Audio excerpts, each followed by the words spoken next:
Turn around 3 times.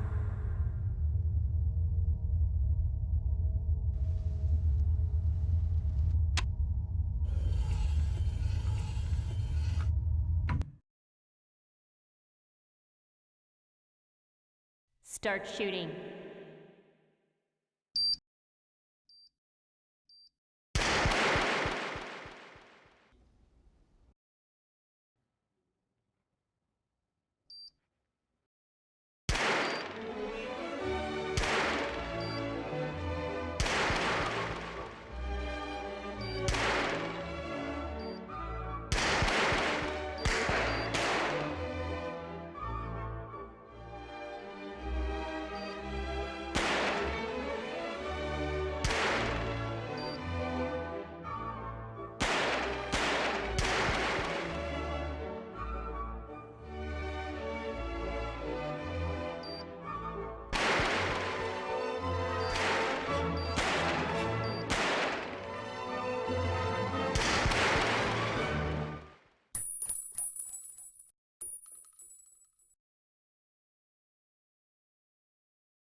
Exclusive black equalizer brightens dark scenes without overexposing bright areas. Use the S switch to quickly access the setting and switch between save modes.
Personalize the way you see everything, and then conquer.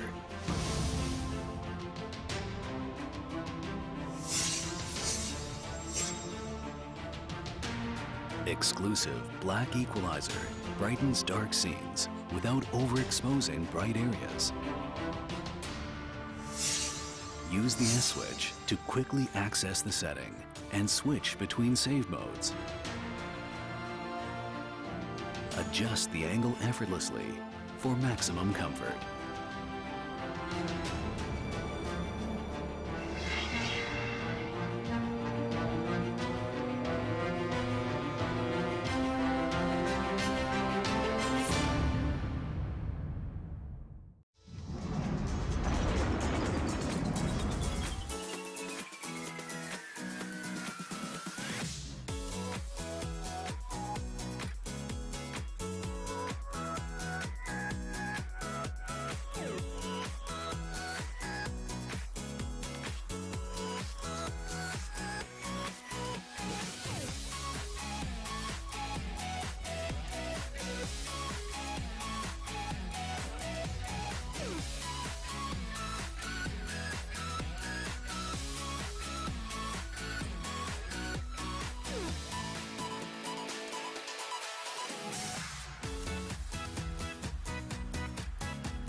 Triple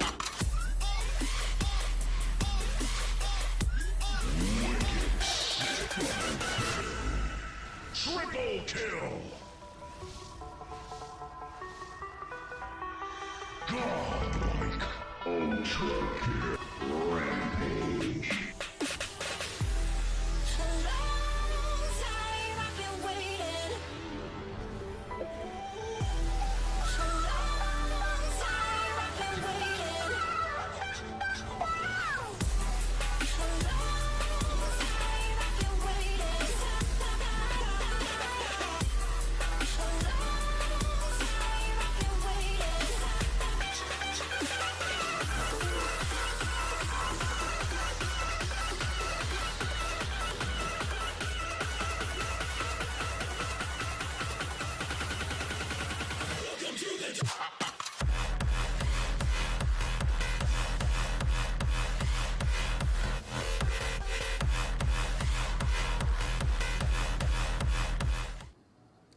Welcome, ladies and gentlemen, to ESL India Premiership 2017. I am Arun Parshimashwari, and this is day 2 of the summer season playoffs. So let's take a look at today's matchup.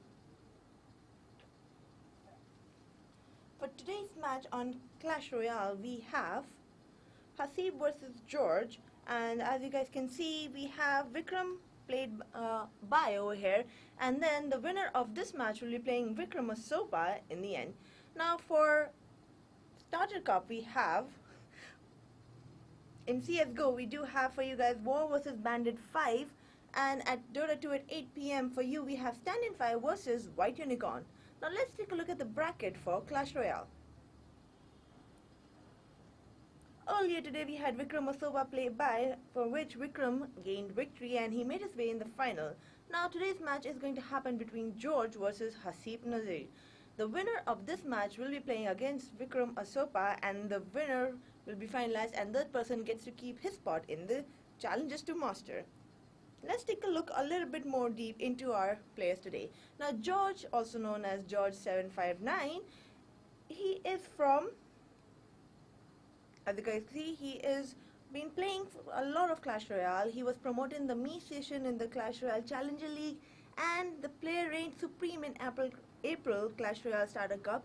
He was placed third in the May term of the Clash Royale Challenger League. His strong performance in the recent June session of Clash Royale Challenge League helped him finish second and become eligible to participate in the Masters League Promotions playoff. His opponent, on the other hand, is Haseeb Nazir. You guys know this name. He's the guy from Mumbai. He was one of the top players of the Challengers in ESL India Premiership 2016 edition. He did stand first in the summer season April term of ESL India Premiership 2017, but he failed to replicate his April season feat in the following term, as Prashant P.B. Pandey managed to get the better of him. He had to settle for a second place in the finish, and his June campaign was marked by poor performances, which rewarded him with an 8th place to finish at. He will try to retain his Master League spot by winning the playoff match today. If he fails to do so, he will have to say goodbye to the Masters League. Now, before we go on to our caster, I'd like to make an announcement. Today I'll be joining our caster Manoj Supergola, and we'll be casting Clash Royale together. But before I go into the game, let's take a moment to talk about our sponsor who make this happen for all of us. Now we have our title sponsor, Oman by HP, HyperX, and Zoe by BenQ. And all of this ESL India Premiership 2017 is brought to you by Nodwin Gaming. It's organized over here with all love and so much care and dedication for you guys to enjoy. So I'm going to head over to my caster and join him for this match of Clash Royale.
Ladies and gentlemen, welcome back to the ESL India Premiership's relegation matches of the season 3 of the phase 3 of the summer season. Today we're going to have the Golem God Haseeb face up against George 759. You know, I am Manoj Supergola, and with me is, as our host has said, Oren Shariari. I don't think Oren realizes how much of a step down this is for Haseeb. Like, he won the phase 1 with being April. on top, and he has only used one deck in the entire phase. That is a feat that nobody else has matched, but But do you think that is why his downfall? He used one deck that gave the other people enough time to study and maybe counter him perfectly? yeah, that did happen in phase 2, and he started using a more diverse range of decks, but then again, he still started losing. He's still on the decline. I don't know what happened, but he used to beat everybody literally with the same cricket bat, but now that bat is broken, and so all his other bats. Well, I guess bat wasn't the only thing that broke. Now we have Three Musketeers versus the Pekka. What do you think is going to happen over here? And the Ram on the other side. You know, this is a pretty standard deck coming out from Haseeb. It's 3 Musketeers with a Ram. The Ram is going to hit the tower, obviously, and look at the amount of damage that it's done. I think the tower's going down. But now he has to defend this Pekka, and there's not really much he can do other than his minion hold. There it is. I don't think the Pekka will reach the tower, will it? And yes, he gets one hit off, and he should have released the minion horde earlier. That one hit is a really bad thing. And he did put his miner on the other. I think he's gonna zap the other tower, and he's waiting because he doesn't want to activate the crown tower yet. So the last card being revealed from George, it's a Ram, and it's gonna get this tower completely down. There you go. And this Ram is gonna go ahead and bring down George's tower too. But what's the Ram necessary? He could have simply zapped it. He must be saving Zap. You know, he has a lot of powerful mini Indians. So he has the Ice Spirit, he has the Goblin Gang, he has the Dark Goblin. Yeah, but look, if he had just zapped it and saved that Elixir to defend, he might have not lost so much health on the main tower. That's okay. See, as far as the main tower is concerned, right? Unless it's dead, it's not dead. Alright, and there comes the Three Musketeers again. Let's push, and ooh, that gotta hurt. Well placed lightning right there, just completely destroyed the Musketeer defense, and the Barbarian could have gotten one last hit off on the tower, but the Baby Dragon is going to take care of it. I still don't understand the positioning of the Battlegram on that side, because there is no tower. He could have simply put it on the other side, maybe put some damage on that tower. See, the issue was wherever he put the Three Musketeers, right? At least 2 of them were going to get lightning down just like they are now. Okay, so he tried to be slight by playing an aggressive 3 Musketeers, but again they got immediately lightning down. 183 HP left. I don't think he's gonna get it. No, Zap is gonna save him this time. Looks like Haseeb has been continuing on his slippery slope. Sorry. I actually saw a few mistakes in Haseeb's gameplay. I mean, I think he really needs to get into the game. I think he's a little bit of broken in spirit, and that's reflecting on his gameplay over here. But well, I don't know what's broken about him, but I'm pretty sure his gameplay is suffering as a result, like you said. You called him Goblin, or was it Golem earlier? Golem God. Golem God, but I didn't see a single Golem this time around. Because everybody's been countering his Golem deck. Oh, maybe. And like when the Night Witch released, right? The Night Witch becomes such an effective card against killing bigger opponents like the Golem, like the Giant, and sometimes even the Pekka. Those 3 things just melted in front of the Night Witch. Well, since people are, they might not expect his Golem, so I think he should bring back the Golem. What do you think about that? So I think the next deck that George brings out may have a Night Witch in it, so that might not be a good idea for Haseeb. Let's see what's happening then. We are into game 2. So jumping into game 2, the score is right now at 1-0 in favor of George 759, whose alter ego is Dragon Rider earlier. I don't know what happened, but he's changed his name. Maybe just because he likes us and wants to be in the ESL India Premiership rulebook. Alright, we see... Haseeb is coming out with his Golem deck. You're sure about that, obviously, but... Oh, a bandit. Haseeb is coming out with... Oh, no. It's a graveyard poison deck, but it's... Okay, now George is the one who brings down the 3 Musketeers. Okay, so this is... There comes the Golem. Quite unorthodox. So if there is a Night Witch in George's deck, right, this is going to be one of my favorite decks ever. The one I am using on ladder. I've climbed up like 400 trophies using this particular deck. There we go, a Night Witch. So the 3 superstars of this deck are the Bandit, the 3 Musketeers, and the Night Witch, right? the bandit is basically used to get at least one hit off on the tower, the first The charge, first charge hit and to be a bullet magnet for every other spell and unit that your opponent is is a throwing out. distraction.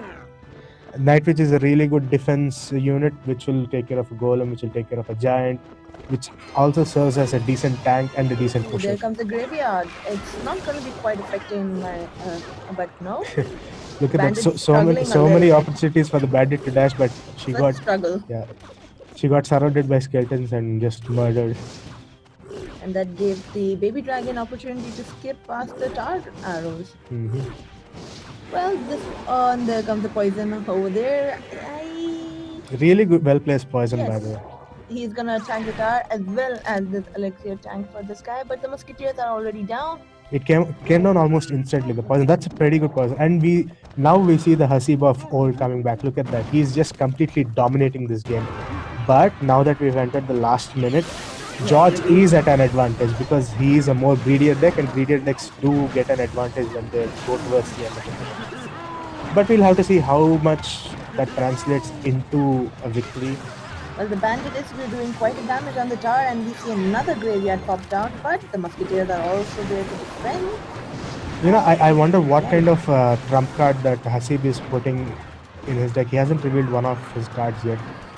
Yes, with only 100 on that tower left, let's see if he can do anything. We have a split push coming in, but the bandit got distracted by the mini skeleton. There comes the dash and the golem.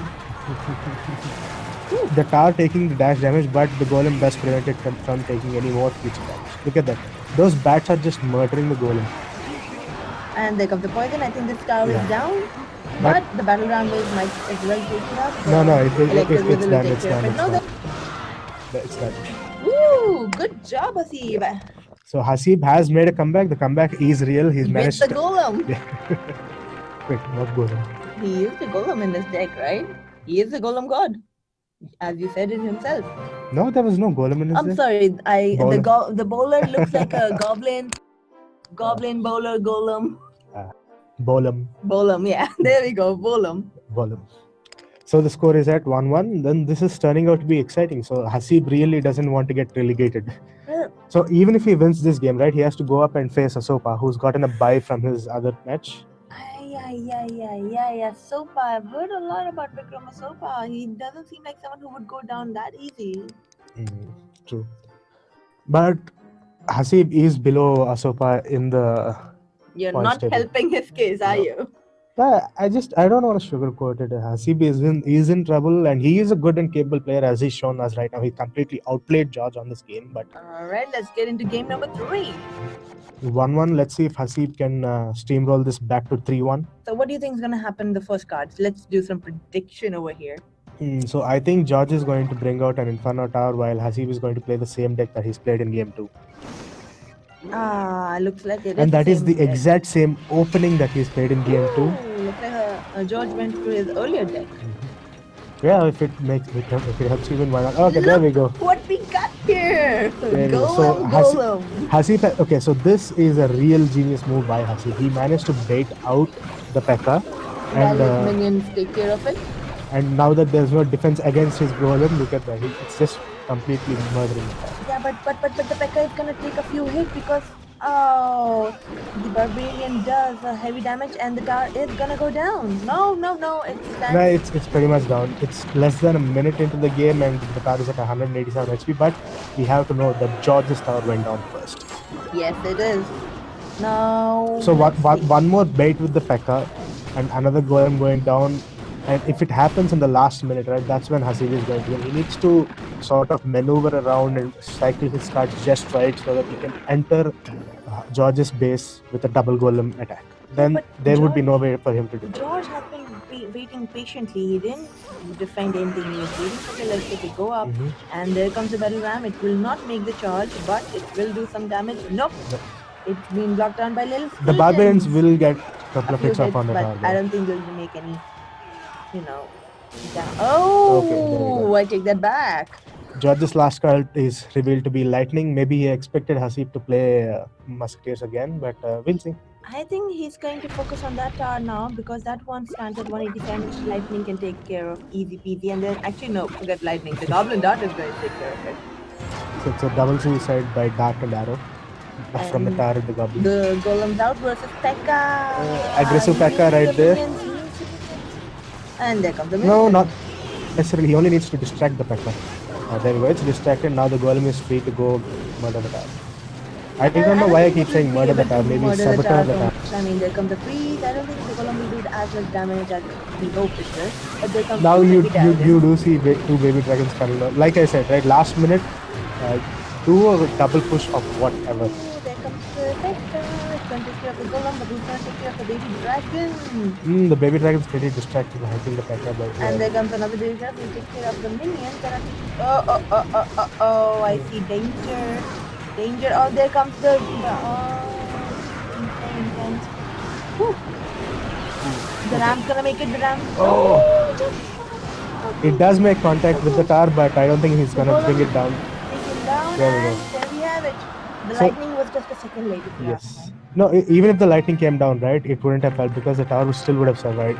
The reason this tower died is because the golem's explosion damage.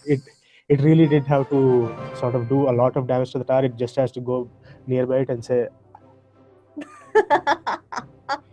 Oh, well, it looks like Haseeb has gone back to the old days. No, if it helps him win, I'm all for it, man. I know I've said a lot of bad things about him using the golem deck, but then I realized everybody's here to win. Well, you gotta use your strongest deck. Now, before we get into the fourth game, I think we're forgetting someone here. Someone we really care about, someone we love, our best friends in the world. Who are they, Manoj? Come on. Why don't you take this one? Alright, let's talk about first our title sponsor, our dearest friend, HP. We have Omen by HP over here, ladies and gentlemen. And why don't you talk about the second one? So we also do have Zoe by BenQ and HyperX. HyperX. Oh, wow, Or the fourth you game is forget that taking we're a not time. on camera. Oh. So us good folks at Nordwind Gaming make it all happen. So you wouldn't have this premiership without any of us. And you wouldn't have this casting without Manoj Super over here. I mean, And you. Oren over here. Well, I just do the annoying hosting. You know, people are like, what's that accent? It's not an accent, it's a lisper. But Yeah, she's disabled, guys. Stop making fun I of her. know, right? It's like calling. Oh God, I was gonna say something that was gonna get me into trouble. Yes. Get us into trouble. Oh well, you know. Okay, looks like the players are ready for match 4. Are they really? I think, you know, they're thinking, Haseeb is right now thinking, Golem yes, Golem no, and George is like, damn, this was supposed to be easy. Come on, Georgie. So we've seen George come up in his name come up earlier challenges, and he's been performing pretty consistently. But is that enough to get him into the Masters? We'll only see. Now he has to win 2 games to get into the Masters, looks while like- Haseeb only has to win 1. Haseeb's putting out the same deck. I Probably think- it's probably the same. No. No. Okay. Here comes the Mega Minion, and we Different. see a different deck from George as well. The Giant is out. Now, I think it would make a good Giant cosplay. Me. Oh, look, a Lava Hound. It's been a while since I've seen it, and there comes So- a Night Witch following the Giant. But Night Witch gonna take the Mega Minion down. So if Haseeb has a balloon in his deck too, right? Then clearly he's outcrafted Haseeb, but we'll have to see how that That goes. Zap just took care of his defense. Ay. But there's nothing defending the tower from the. You know that tower is Lava going Hound. down. Yes, it's going down clearly, but oh, turn of light. Second he was clear, and there goes down the lava pot. The lava pots are really annoying and helpful. Yeah, I was talking to the pros one day, and they said if you can delay dealing with the lava hound, just delay it, because the lava hound itself does very little damage. Yes, it's the But pops. when you split it into pups, it does a lot of damage. So you just have to sort of wait until you can completely deal with it at once. So that's what George did. He managed to push and destroy the tower, and now his second giant that he's put down on the table has managed to bring down Haseeb's tower to half HP. I think this is going to go into 2-2.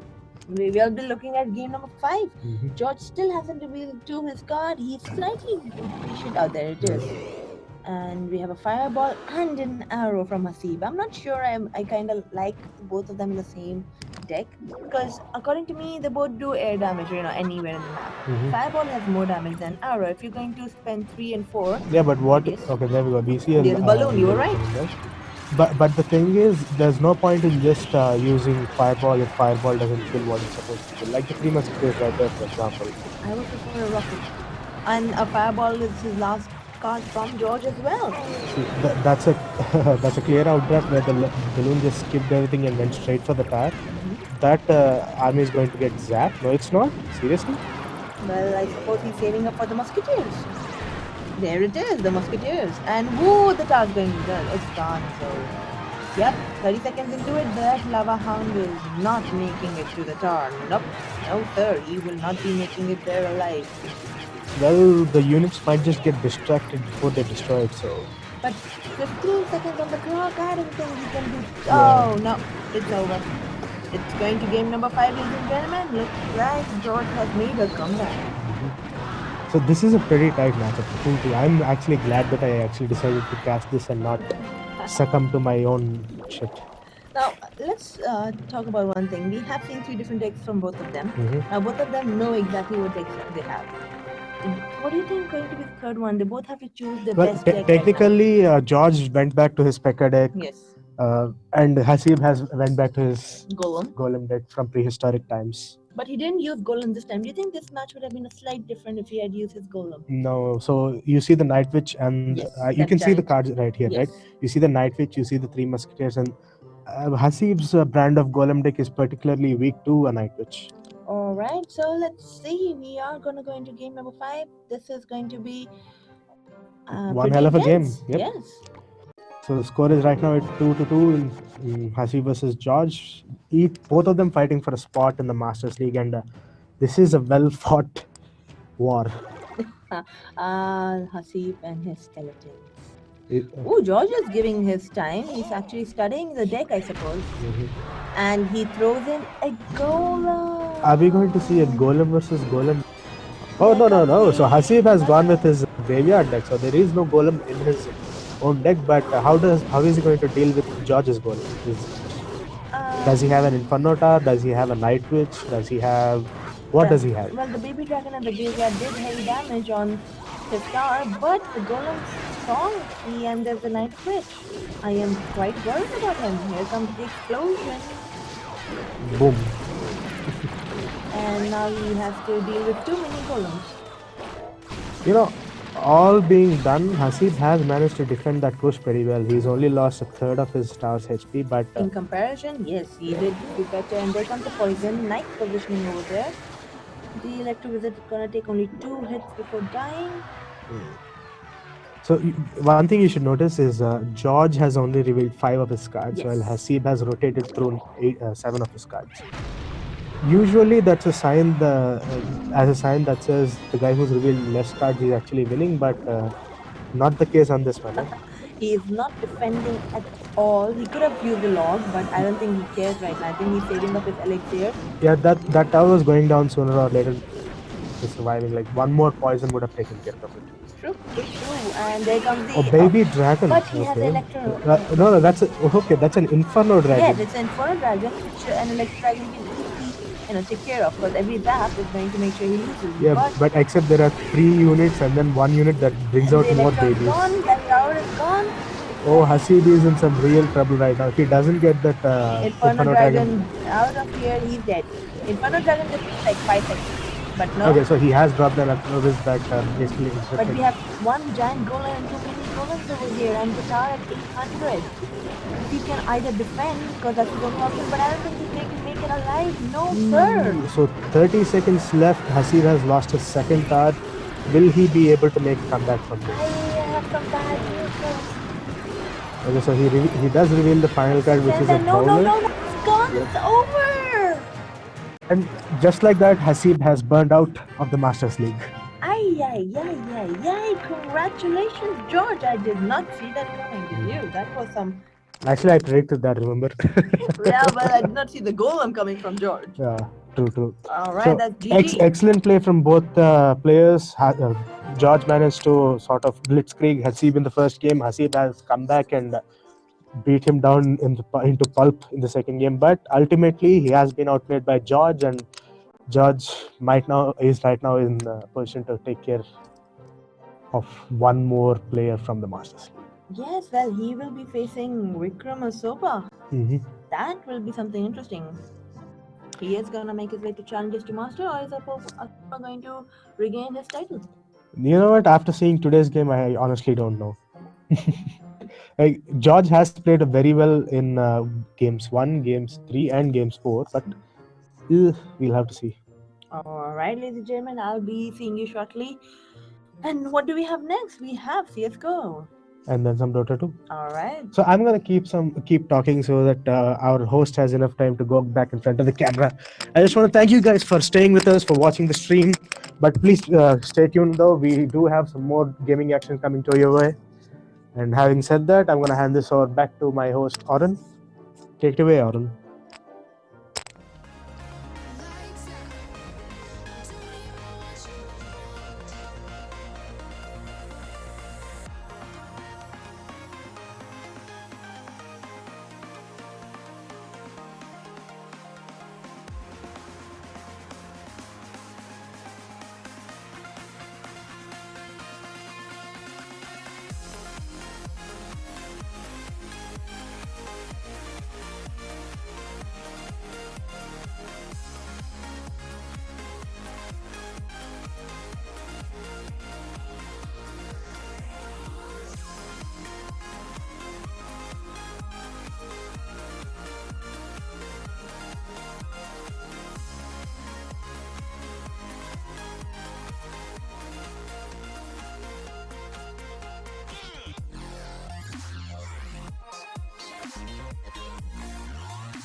Alright, ladies and gentlemen, thank you again for being such an audience. First, I'd like to welcome everyone who's watching us the ESL India YouTube gaming channel. You guys are here watching ESL India Premiership 2017.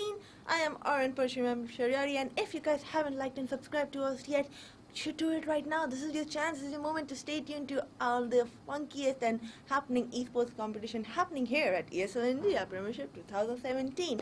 Now that we're done with Clash Royale, it's time for CSGO. So let's take a look at today's match. Today's CSGO match is going to happen between two teams, and those teams are War versus Bandit 5. Now, War, let's talk a little bit about the teams over here. War has participated in the June session of the CSGO Starter Cup. The team emerged victorious and was placed second at the end of the Single Elimination Cup. Today, they will try to enter the CSGO Challenger League and try to expand their dominance in the fall season. Now, their opponent is Bandit 5. It's a team based in Mumbai. The team has played together for the past 4 to 5 months, and they were promoted to the June CSGO Challenger League. After the team emerged victorious in the May session of CSGO Starter Cup, they could not replicate their Starter Cup success in the June Challenger League and had to settle for an 8th place. If they win today, they will retain their Challenger League spot. But if they lose today, well, that just simply means that this team is going to give up their spot and War is going to take over. So before we head into the game, before my casters entertain you and the players set up, let's talk about why we are here. We are here to celebrate esports. That's what happens here at ESL India Premiership 2017. And who helps us do this? Our sponsors, obviously. So let's take a moment to mention our sponsors. We have owned by HP, HyperX, and Zawi by BenQ. And all of this is organized by Nodwin Gaming.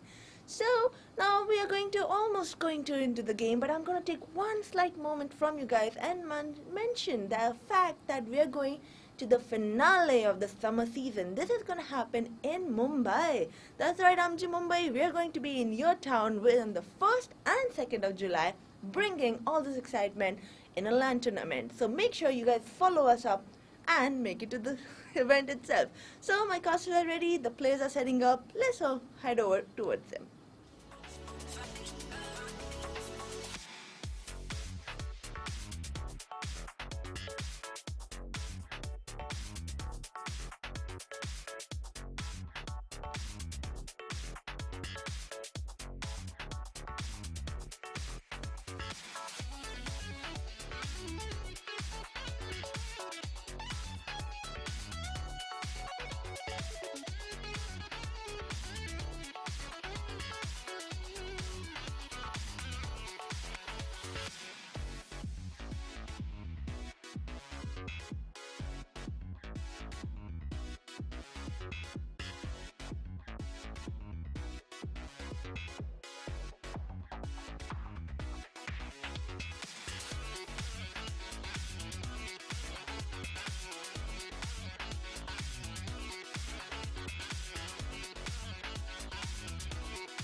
Triple kill.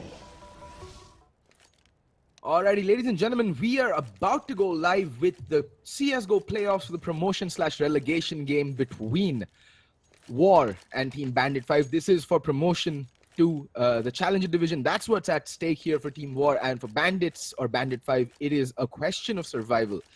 The roster coming in for Bandit 5 or Bandits is Ricky, Accelerate, Devilman, Predator, and Pokey. Surprised to see that Dobby isn't playing today. Dobby, I've seen him play once before for the Corbex tournament, and he really did give a team like Team Entity a run for their money. He was one of the more standout players in that match for Bandit 5. And obviously Predator, always a heavy hitter, a very good aimer, and a pretty smart head on that chap.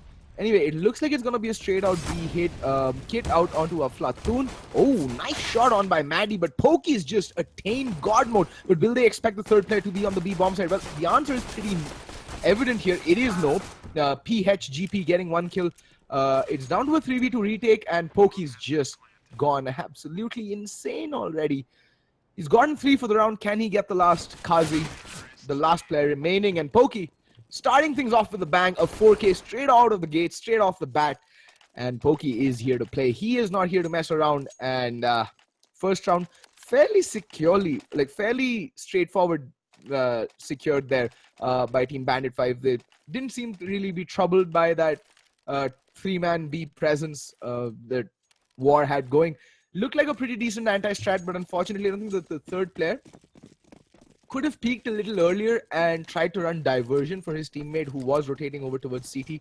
Maybe that could have actually done them more good than, you know, waiting for the T's to push onto the spawn. Because at that point, I think it was PHGP who was playing from sight. He just got overrun there. He ran out of bullets, missing a couple of easy shots onto the player who had pushed onto site, and then was easily traded out by, I think it was Accelerate who got the trade in finally.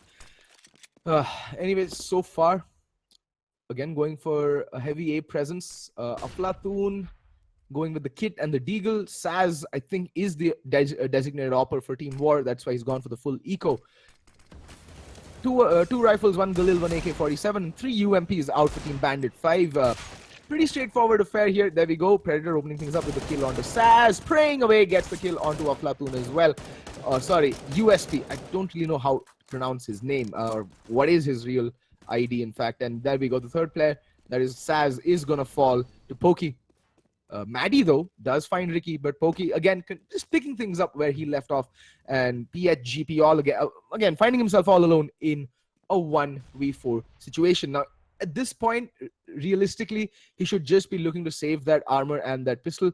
There's no real reality or dimension in which he can actually clutch this round out, unless the highly unlikely event of Team Bandit 5 just presenting him with 4 individual 1v1s in the next 10 seconds, which, as I said, looks highly unlikely because PHGP has shown no intentions of, you know, mounting a retake. But there we go, picking up 2 kills. That's good economic damage. And 1 rifle out of the hands of Team Bandit 5. But he's very, very low. And there we go, Pokey just going to jump peek around that corner and rip PHGP's head clean off.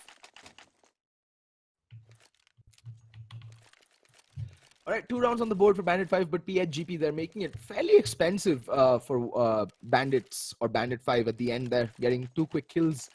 Kind of unexpected there, the fact that he was allowed to get away with 2 kills, considering the fact that both the players who went down, there is, I think it was Accelerate and Predator, they were literally watching each other's backs. That trade should have come in much faster. And in fact, in my opinion, if Bandit 5 want to improve and go ahead and move up the divisions, they really need to work on their trade game. I mean, they have the potential, don't get me wrong. They have a tremendous amount of raw potential, but they just need to work on their trade game. Look at that Predator. Nasty one-shots coming out from him. And there we go. A very clean anti-eco coming out from Team Bandit 5. Yes, they were going up against completely naked opponents. No armor, nothing, just USPs across the board. But still, keeping all 5 members alive is a commendable feat, regardless of what kind of buy you're going up against. Obviously, if you do that against a full buy round, it is a lot more impactful in the larger scheme of things, keeping in mind the economy and even the mindset of your opponents.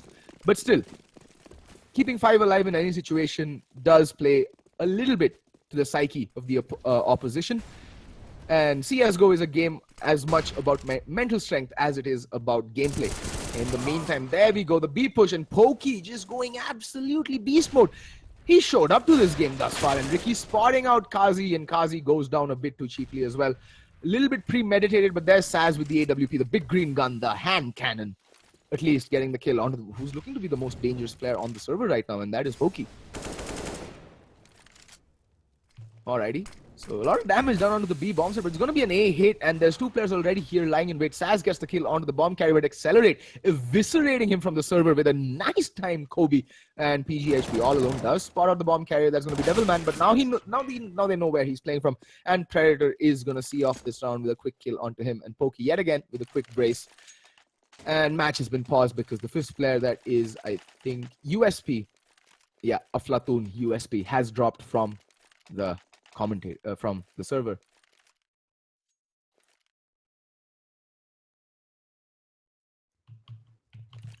So we're gonna wait for the 5th player on Team War to rejoin the server.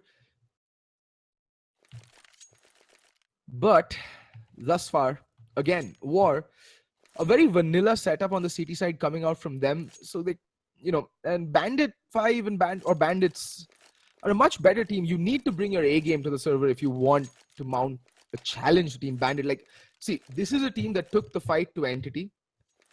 So, yeah, in that game in Cobex, yes, Entity weren't really troubled because, so Entity were, I won't say they took the game to Entity, but basically they forced Entity to respect them. So far, when Entity would usually plays no-name teams, there's just no respect gameplay coming out from them.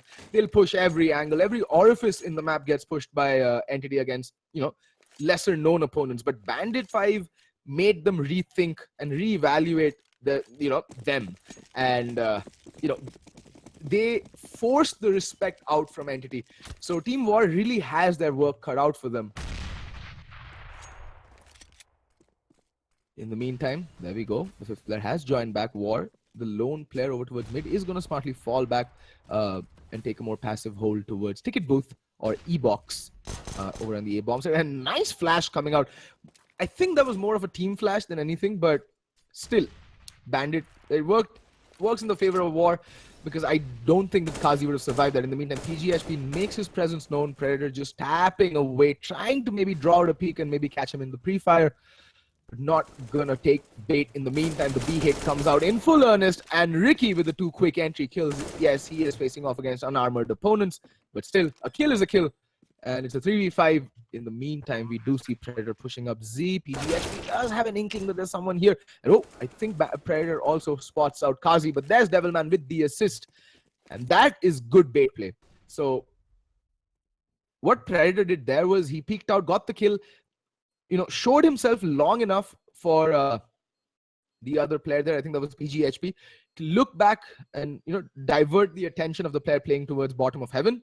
And that's what allowed Accelerate to Devilman to pop out and get the kill that was necessary. And in the meantime, now it's just Saz left all alone in a 1v5 yet again. Predator very, very low, so not really going to face anyone. Pokey there, turning the corner and eviscerating Saz.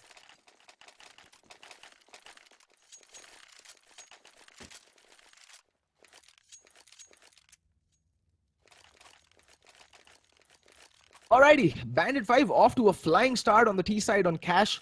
Like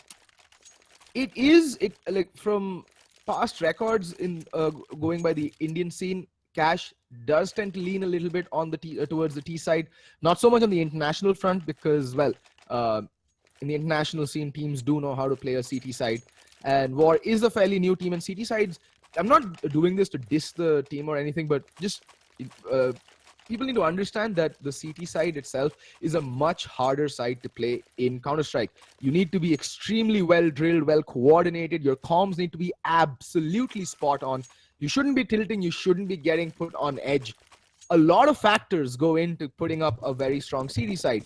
And that's what most, even top tier Indian teams struggle with, which is why a lot of games on maps which are overall CT sided do tend to end up being T sided.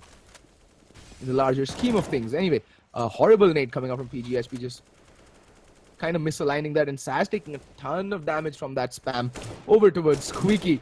Poor guy, I think he was off. He had half a mind of pushing Squeaky there, but Predator just had other plans. But nice push coming out from War, getting the better of Ricky there in that duel, getting the first kill and putting Bandit 5 in a man advantage for the first time in 6 rounds of Counter-Strike that has been played between these two teams. In the meantime, there's quite a heavy presence from the CTs over towards mid. PGHP realizing that there's very little to no help for his opper Saz at the A-bomb side. He's going to rotate over towards Forklift and going to hold a very aggressive angle. It's a commonly pre-fired angle, but then, you know, there's always the chance that you can catch at least one player off guard. And there we go, Predator equalizing the man advantage with the kill on the opper, but there's Maddie with the refrag. Predator going down, but Accelerate immediately hitting back down to a 3v3, but there are two CDs on the bomb site, and the smokes have faded, but there's Pokey again with the reach around and the kill onto Kazi, and Accelerate gets a good kill onto Maddie as well. All down to War. He gets the drop on Pokey. Nice headshot, and Accelerate is so very low that Molotov is going to catch him and do some damage if, you know, well, nothing at all, and that's just CSGO things, but there's Aflatun. Nice flick onto Accelerate, but yeah. Bandits do get the bomb down, and they're on a 5-round winning streak, so they should have enough money to go into the next round. Yeah, they'll be comfortably buying into the next round. Devilman, the only one with some economic issues, if I may say so myself. But there's Pokey and Predator both sitting comfortably over 10k, so they'll have no trouble buying into this round whatsoever.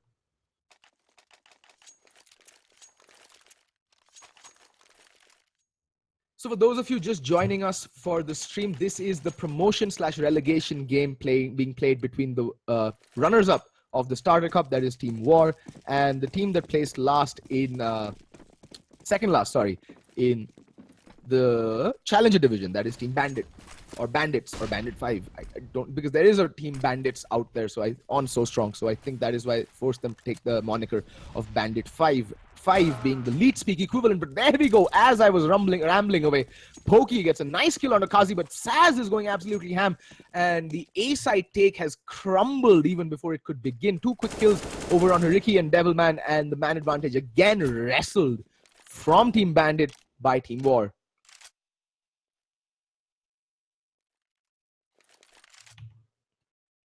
And Dank Guy, the Dank Guy, rest assured these aren't MGs, because trust me on this, if you faced any of these guys in a pug, and I have many a times, they will tear you a new one. You will not know what orifice fluids from your body are leaking from if you have the misfortune of meeting any of these 10 players in a pug lobby.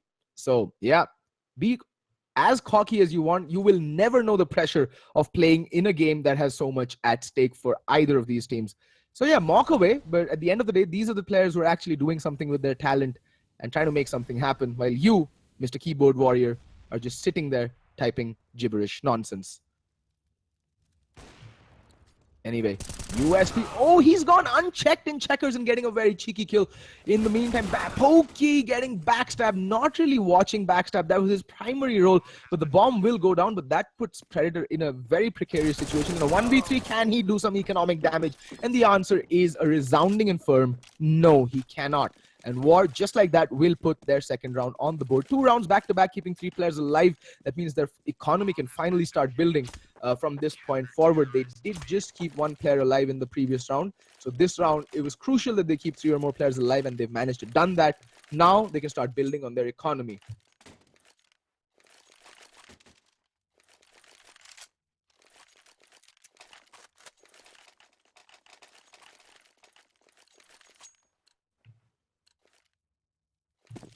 Alrighty, scores are 2-5. We're going into the 8th round of this game between War and Team Bandit 5.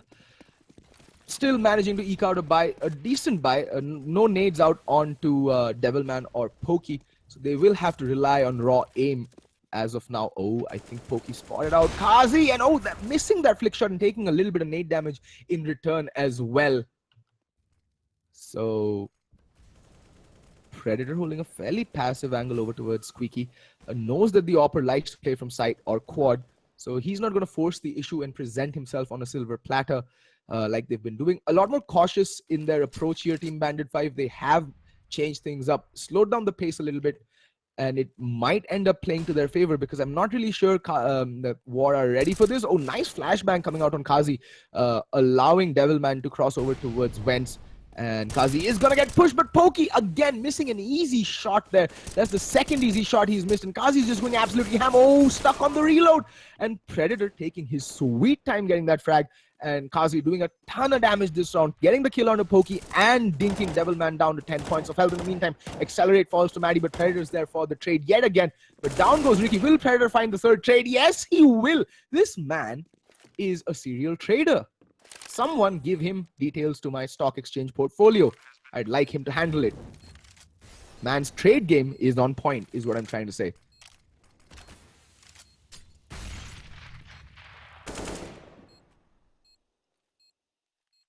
In the meantime, it is a 2v2, but Devilman is on his dying embers. He's on his deathbed.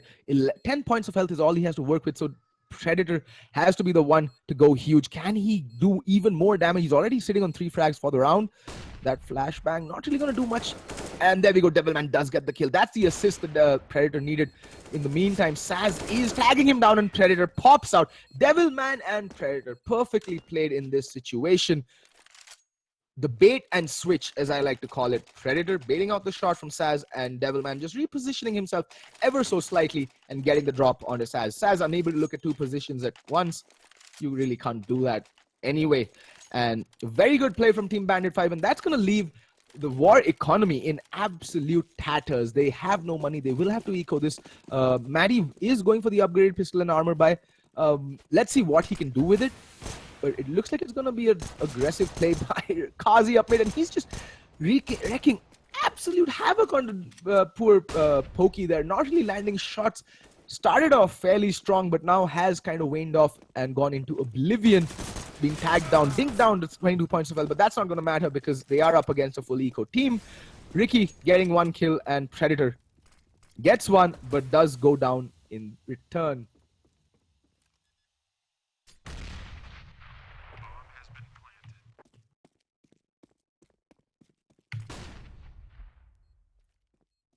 Also, no one, for those of you in chat who think that this gameplay is mediocre, I'll stipulate to that. Yes, the gameplay is mediocre, but that's a system. That's an endemic symptom of the entire Indian system, the entire Indian Counter-Strike scene. Most teams, even the best teams, would be considered at best mediocre in the larger scheme of things. And there we go. Maddie's left all alone, trying to save his armor. Maybe take it to the next round. But yeah, like I was saying, the entire Indian CSGO scene is mediocre at best because, well, the scene hasn't evolved and kept pace with the rest of the world. But the point I'm trying to drive home is that these players are genuinely putting in effort and are trying to improve not only themselves and the teams, but the general scene as a whole. Up till the second phase of the Masters Division, we never saw Risky even drop a single game, and this time around in Phase 3, they've lost 2 maps. Now, that could be due to internal strife that is going on in Risky Gaming. I'm not really privy to the details, but yeah, there seems to be some strife going on in that team. Could be privy to that, could be because of that, or due to the fact that the teams in general are improving, are stepping up their game. They're practicing more, they're playing the right way, they have the right approach to the game, or at least trying to have a right approach to the game. And instead of berating them and demeaning them, thinking that you lot can play better than them, and let's be honest, you can't, which is why they're playing and you're watching. Encourage them. Point out their mistakes. Point out their genuine mistakes. Berating them, calling them silvers or MGEs doesn't really do anyone any favors. Anyway, it's been a slow round thus far. Again, Bandits slowing down the pace, taking it slow. Seems to have been working for them pretty well over the past 3 rounds. But honestly, the last time they took it slow, it came down to the fact that Predator just went ham, and this time the Danger Man Predator goes down first, but there's Ricky with the trade on to Maddie. Kazi rattling off a few shots with the FAMAS. Ricky's gonna peek him, and Ricky's gonna find himself missing a head. In the meantime, Aflatun gonna pre-fire Vents and does spot out 2 players. He's gonna fall back Molotov off. That is a smart play from him, and he does have support in the form of Saz, who is wielding the big green gun and is gonna get the drop onto Accelerate. It's down to a 2v3. Pokey and Devilman against Saz, and Pokey is finally going to hit a shot after I think it's 3 rounds for him. that should give him some confidence. In the meantime, Devilman now landing a nasty shot through the smoke, and PHGP all alone in a 1v2 should try and recover a weapon, a better weapon, in fact. Yeah, he does recover a FAMAS. Much better than the UMP in the current meta after the update. So, yeah.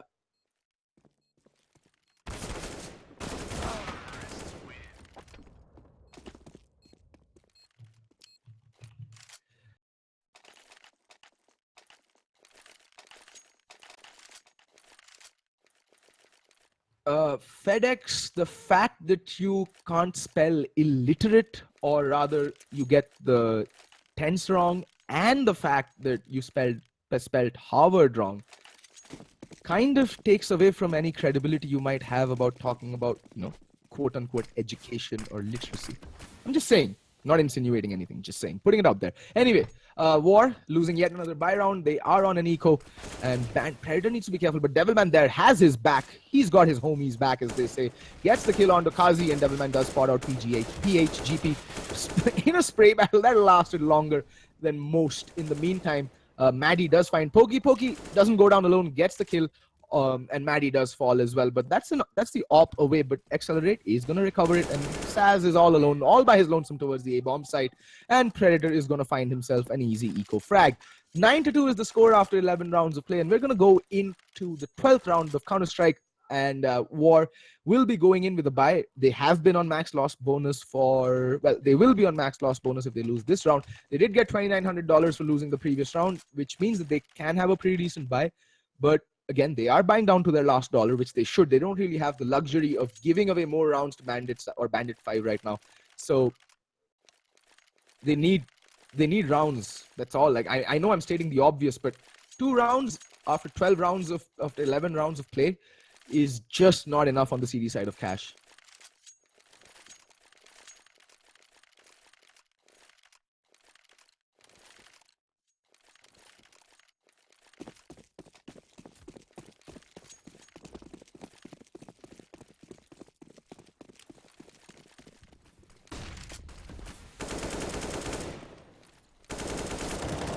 Alrighty, spray battle in mid. That's just what I like to see to freshen up my evening.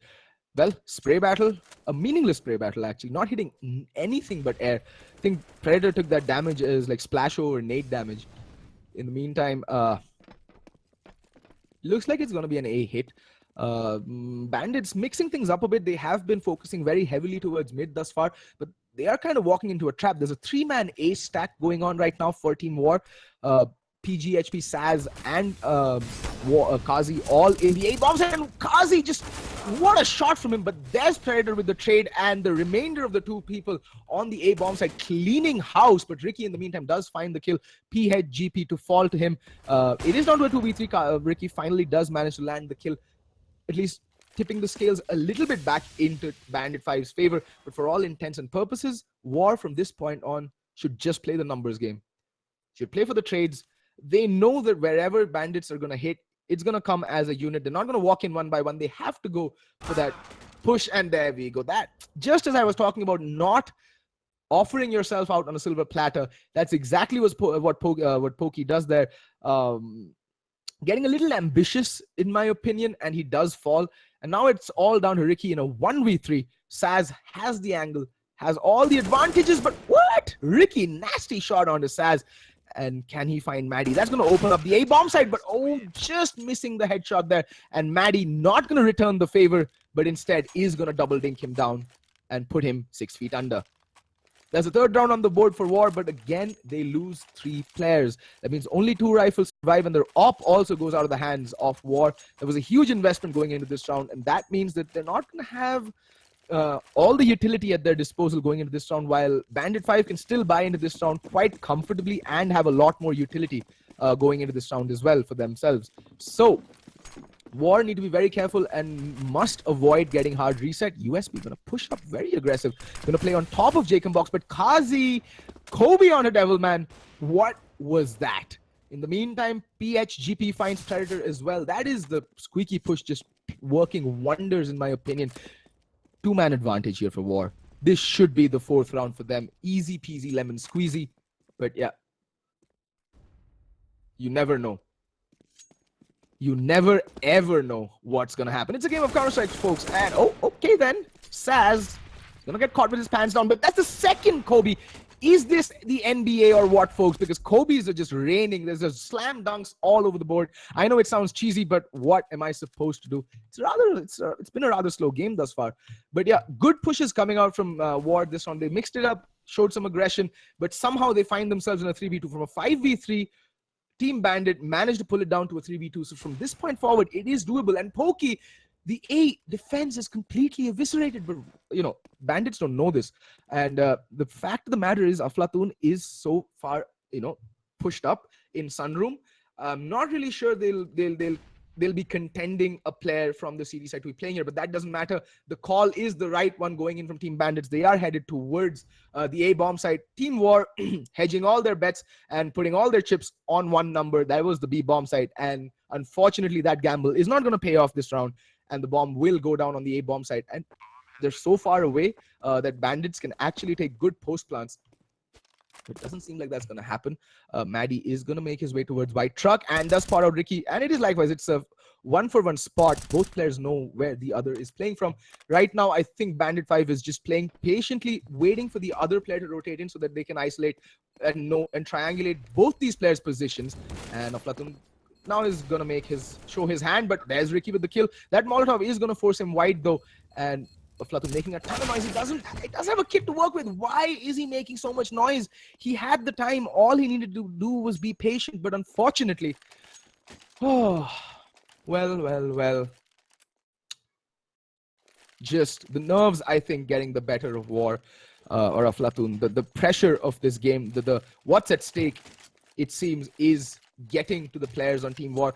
I don't think they've ever been on such a large platform with so much at stake. And oh my days, one player dropping just as the round began, although it is a full eco, so kind of, an obsolete round, if you may say so. Oh no, so they do dot stop. So on So Strong, folks, if you're playing a game, if both teams agree and type dot stop, the game goes into a pause. The round does get reset automatically, and you can stay paused up till your fifth player or whatever technical issue that you're facing does get solved. This is in case you've run out of your technical and tactical pauses. It is one of the go-to methods you can to sort out the fact that right now, as you can see, Team War, there's only 4 players on the server. They are going to wait for the fifth. I think the fifth player, one of their players, I think their entire team seems to be having some technical issues.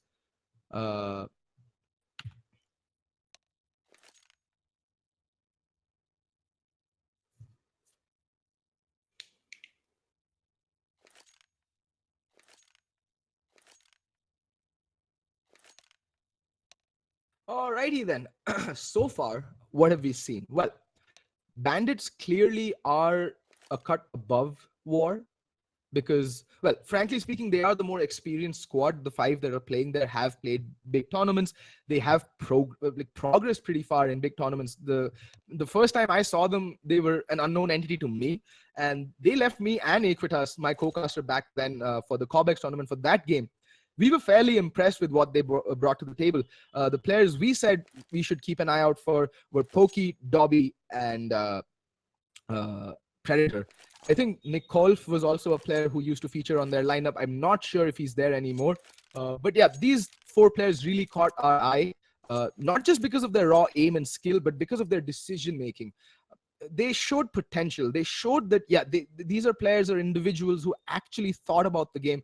And based on just the decisions that were coming out from them, when to retake, when to peek, what angles to peek, what angles to hold, you can see that these are players that actually absorb the game and think about it at a much higher level than the average Indian Counter-Strike player.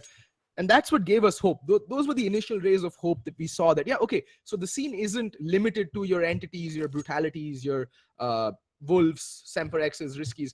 There is potential, and this is why this tournament, the ESL India Premiership, I value it so much and I praise them because they're giving a platform for the newer players to showcase their talent. They're giving a platform for unknown entities to possibly become the next biggest name in Indian Counter-Strike.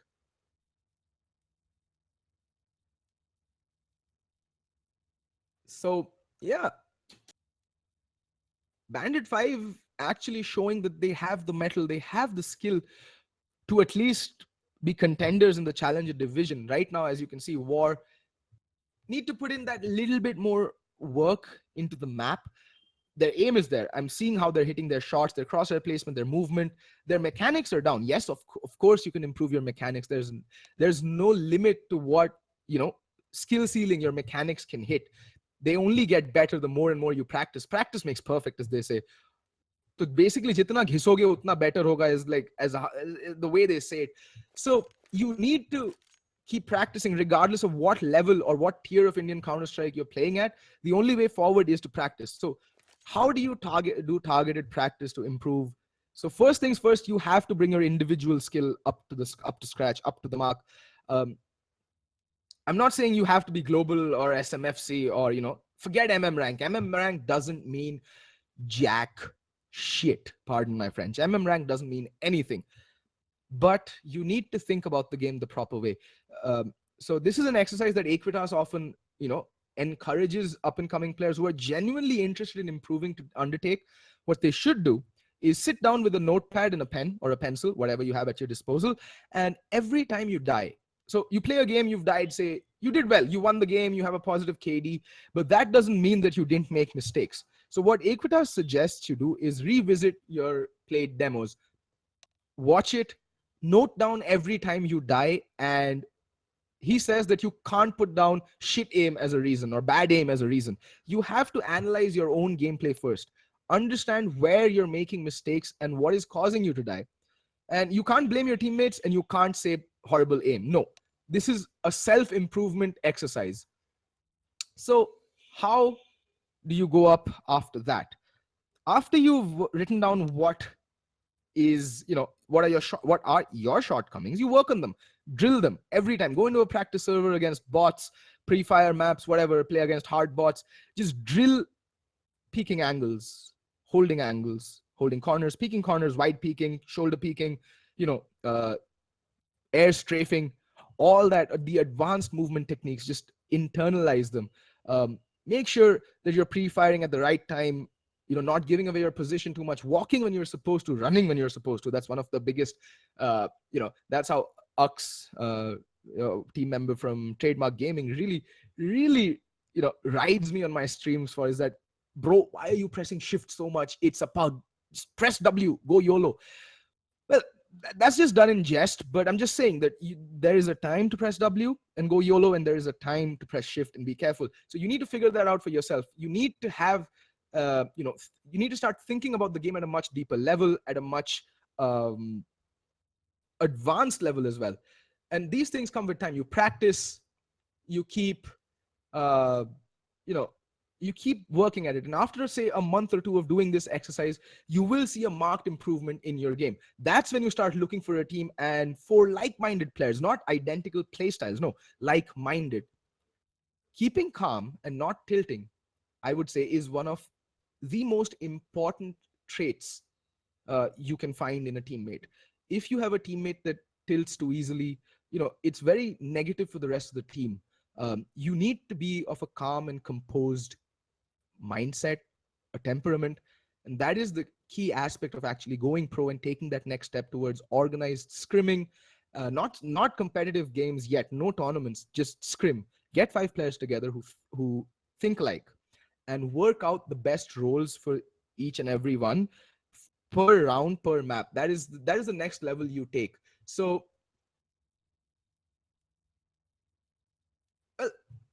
the thing is, what you need to do at that point, when you reach that stage, is when you've got 5 players together, you need to work on maps. Now you need to work on your map pool. One of the biggest problems I find with the Indian Counter-Strike scene as of now, even amongst the top tier teams, the Masters division, the cream of the crop, is that they have no map pool. At best, I can say Entity is the only team with some semblance of a map pool. They can play Mirage, they can play Inferno, they can play Overpass. But every other team, they have a map pool of 1.5. That's what I've seen, 1.5. One map that they're gods on, but they will still get beaten on that every now and then by Entity, more often than not. And then the T side of some other map.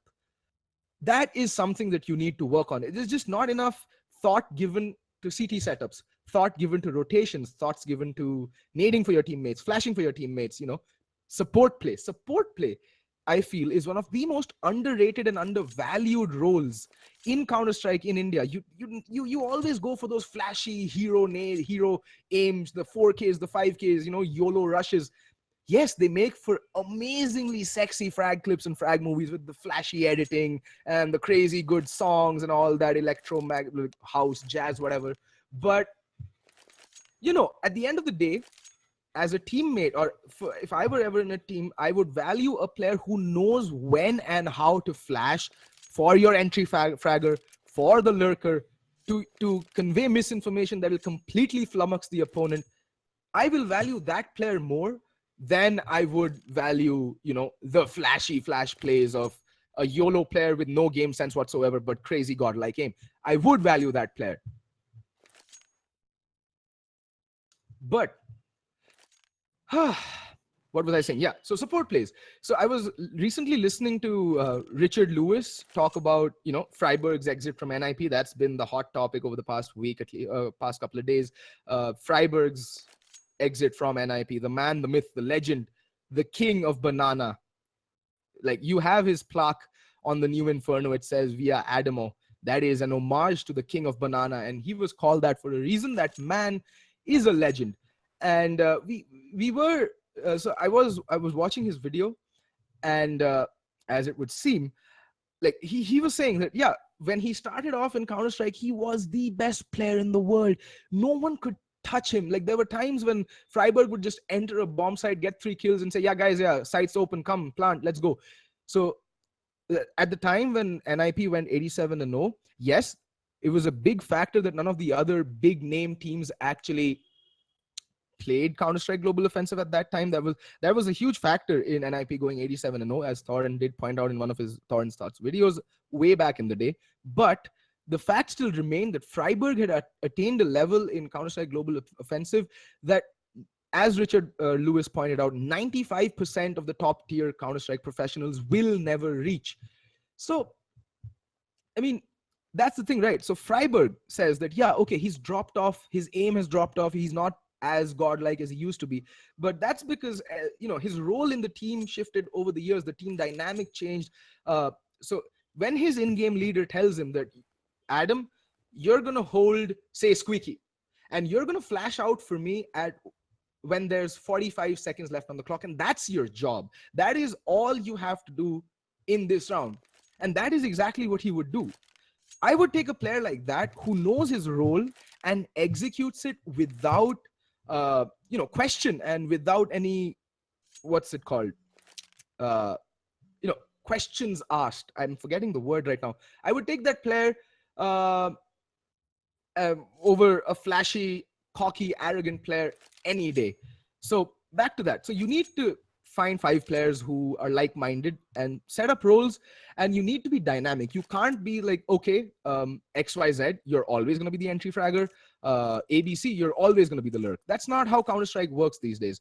The traditional roles you'll see have kind of become archaic in the current meta. That is why teams like Fnatic, teams like NIP especially struggle so much, because they're still very rigid in their approach to the game. They have that one lurk, one entry fragger, 2 support players, and one just do whatever the hell you want, basically. That is why teams like Envious, where Happy is the in-game leader, like, when Happy is IGL, that he will be lurking in the opposite corner of the map. If you find Happy at some point in the map, you can rest assured guarantee that the rest of the team is on the opposite end of the map. That is how predictable Happy's game had become towards the flag end of his career as the IGL of the go-to, the trademark French team.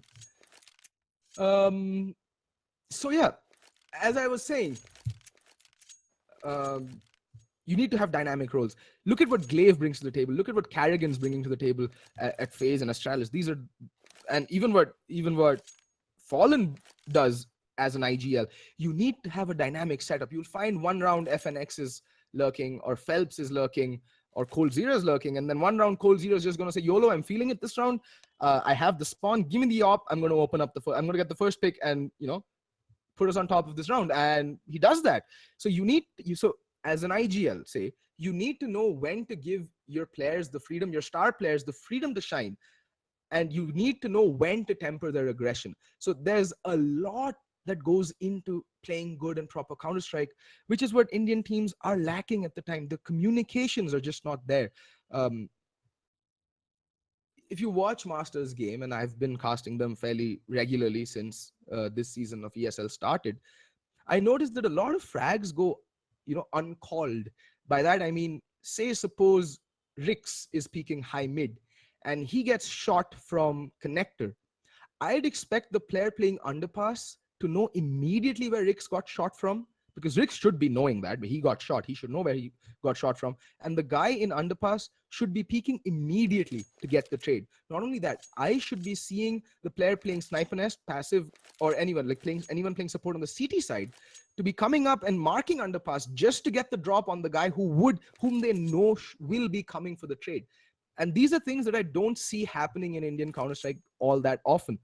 The reason Entity are doing so well and are on top of most other Indian teams is because they've begun to focus on just these basics. They've started trying to sort out their comms.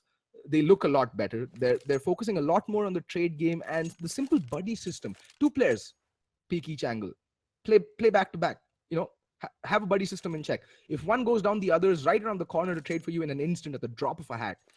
And flashing for your teammates to allow them to get the peak and get the advantage. These are simple things that Entity are now starting to implement in their gameplay, and they're seeing results. They're at the top of their game. They beat Risky recently. They've completely dominated the Indian scene. They did lose to Brutality once, but that's because I think everybody but A-Star showed up to that game. Nobody but A-Star showed up to that Inferno match against Brutality in Phase 2. So that's what I'm saying, right? You have to be diligent. So I've rabbled on for quite a while. I hope you guys don't mind. I mean, the match is paused and I am paid to talk. And I hope you don't mind me giving a little bit of gyan. I know most of you will be wondering, ye kaun hai ye silver caster? Kya bol raha hai? Mujhe sikhayega. But just take my words to heart. I'm not trying to demean anybody. I'm not trying to, be patronizing or be, derisive or anything of that sort. This is what I feel after having casted Indian CSGO for, well, a good 3 months at a stretch. This is what I've learned. And I'm not the best of players. My aim is absolute dog shit. But I do study about the game a lot. I mean, Harsha Bhogle never played a single game of professional cricket in his life. But when he gives advice about cricket or shares something that he feels is wrong, people listen. That's because he studied the game. Now, I'm no Harsha Bhogle either. I have nowhere near that level of expertise. But this is just me sharing what I have learned over the past 3 months and what I feel that teams need to do and focus on, just to, start getting that one step closer towards actually making a dent in the Asian scene, at least for the time being. Let me just see why. Okay, finally, PHGP has connected to the server, I think. Yeah, there we go. The 5th player is finally in the server. And, well, we shall be going live. Praise the Lord. Hallelujah. We will be going live shortly. And after that huge monologue, I will just pause for a couple of seconds to take a drink of water and resume just as the game goes live. You have been a fantastic audience, by the way.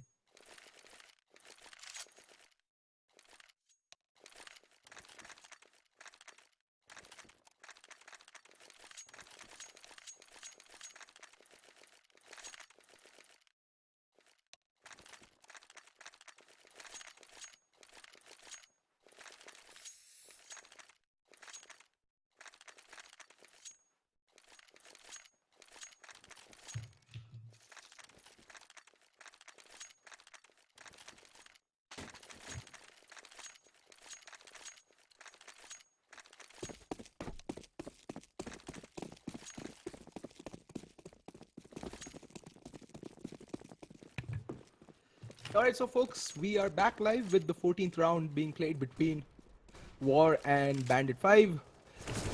And there we go, Predator opening things up with a kill on Kazi. USP is going to push up, but he needs to be careful. There's a player waiting just around the corner, and that's going to be Ricky. He has been pretty formidable as an opponent thus far, and he's going to spot out Aflatoon's back, and he's going to give a nice little slap on his backside. But there's Saz with the kill on a Predator.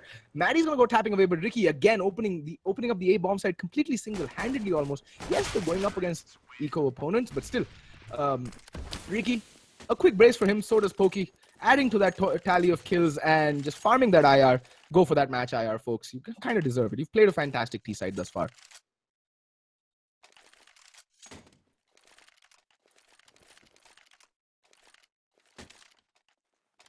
Alrighty, so we are gonna go for a buy. That's what War is gonna be doing right now. Scout out onto Aflatoon or USP. I still don't know what his actual moniker is, but anyway, I'm gonna just call him Aflatoon because I like saying that name, Aflatoon. It's really nice. Has a casual ring to it. And PHGP again gonna take up his position towards the back of checkers. I'll be very honest. I'm not a big fan of this position primarily because it's a very passive position. And when you have one player over on the B bomb site who's peeking headshot, you really want to be at a more proactive position. That position really takes you out of the game until it's a little too late, and it's one of the most commonly Molotoved off sites if there is a B hit coming in. So you're more or less ineffectual. You're not getting any information for your team. You're not really going to be present for the trade should the kill go down. And right now, even more so, PHGP hasn't even moved. And yeah.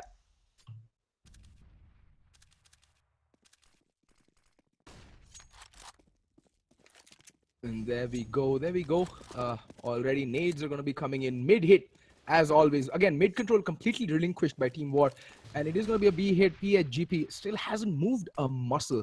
Will this position be mollied out? We do have... Oh, okay. So they fake towards the B-bomb side, draw the entire team to go to the B-bomb side. That is absolutely huge. Because now you can see the A-bomb side is completely empty. There's not a single soul there. You only have Saz playing from White Truck, and there we go, the kills coming in left, right, and center. Predator just going absolutely nuts. Gets one, gets two, spots out of third, getting completely Helen Kellered, and there we go, PHGP finally contributing something to the round, and Maddie does decapitate Devilman. It's down to a 2v2 somehow, and there's a good chance that they just might... Kazi, what are you doing? Pokey again. Pokey, I've seen this. You miss shots when you have no business missing them. This is going to be huge because now Accelerate is going to have to clutch this out. Not a player best known for his clutching, and now we see why. He is the support player and he does a fantastic job at it, but when it comes to clutching, I would rather see a Pokey or a Predator be present as the last man alive. They are the rising stars of the team. They're the heaviest hitters. And War managed to end the first half 11-4. They have a mountain to climb on the T side from this point going forwards. They need the pistol round, and they have very, very little room for error, in my opinion.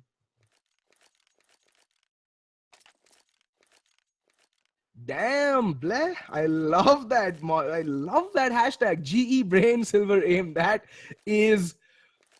Oh, man. That is my sensei, folks. He's the one who shows me the ropes, tells me about casting, teaches me how to go about it. The best caster in Asia, folks, and there's a reason for it. The man is a myth. He's a legend. He is bleh.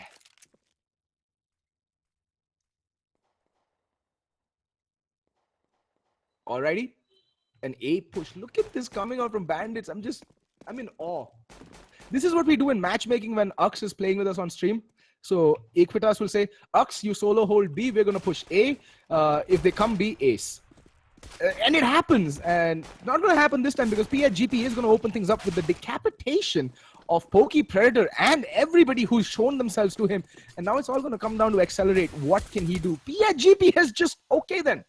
So Pokey opened things up on the T side for Bandits with a 4K, and now we have PHGP just returning the favor, and he's also going to get denied the ace by his teammate Saz getting the kill.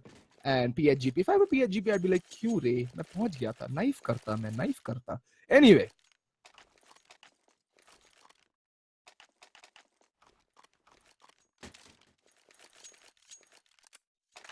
Alrighty, so War doing the needful. They needed the pistol round, and that's just what they went out and plucked from Bandits 5. They have a slight sliver of hope still remaining in the game, and it can widen depending on whether they can pick up the remaining rounds, the following 2 rounds. And I don't think it's going to be a problem because they're going to be facing off against a fully ecoing Bandit 5. I'm glad to see that they have worked on their buys a little bit here, Bandit 5. Their buys on their T side were spot on, and I like this boost that's coming in. It's going to spot towards Sunroom. Maddie. Oh, Predator rattling shots off. He's going to give away his position. And there we go. The dink coming in, and Predator will be forced to just go down and take more passive role. But it is a B hit, and it is a B stack. So there is still a scope of doing tremendous economic damage, but Pokey is just going to peek out and present himself on a silver platter. But in the meantime, it is Accelerate who does take the lion's share of the damage. And there's a nice crossfire over towards the B-bomb side. Two positions being Hiko and the little cubby area. But what is Devilman doing? How did he miss that? How on earth do you miss that? USP there picking up a quick brace. And 6th round, all down now. It's 6 rounds on the board for Team War.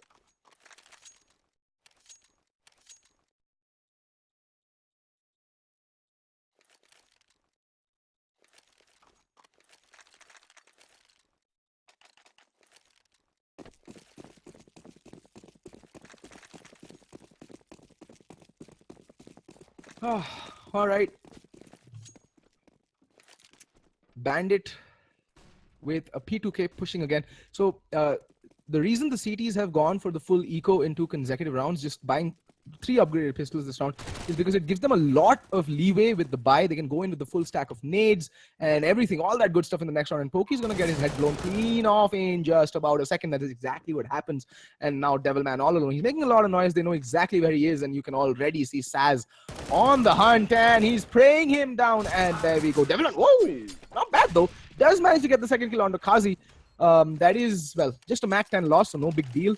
And now Ward have enough in their kitty to go for a full buy, easy peasy. And the same can be said for Team Bandits. That is the best part about going for that full eco in the consecutive rounds after losing the pistol round. Look at the buy coming in. They can go in for the full armor double op setup. Yes, the 2 oppers won't have the utility they want, but at least it's 2 ops out, and the double ops is a very viable setup on a map like Cash. So where are they playing? There's one over by mid, and that's going to be Devilman, and the other is Pokey, who is going to be taking it over to the A bomb site.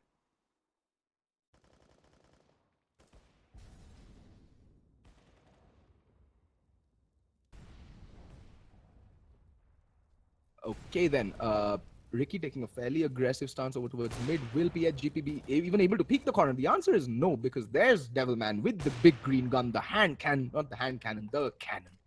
And he shuts down that aggressive mid play from PHGP. In the meantime, Maddie also falls, and this is going to be interesting.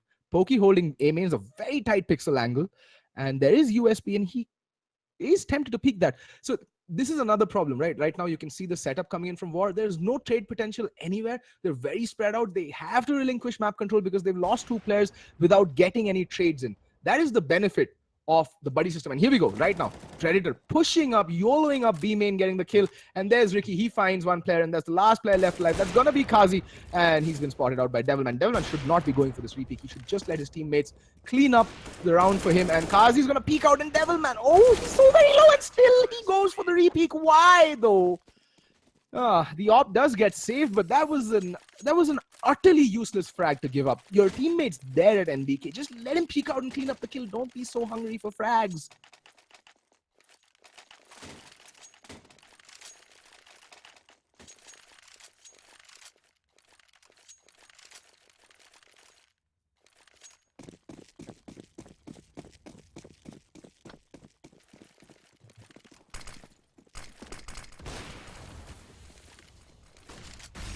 Anyway,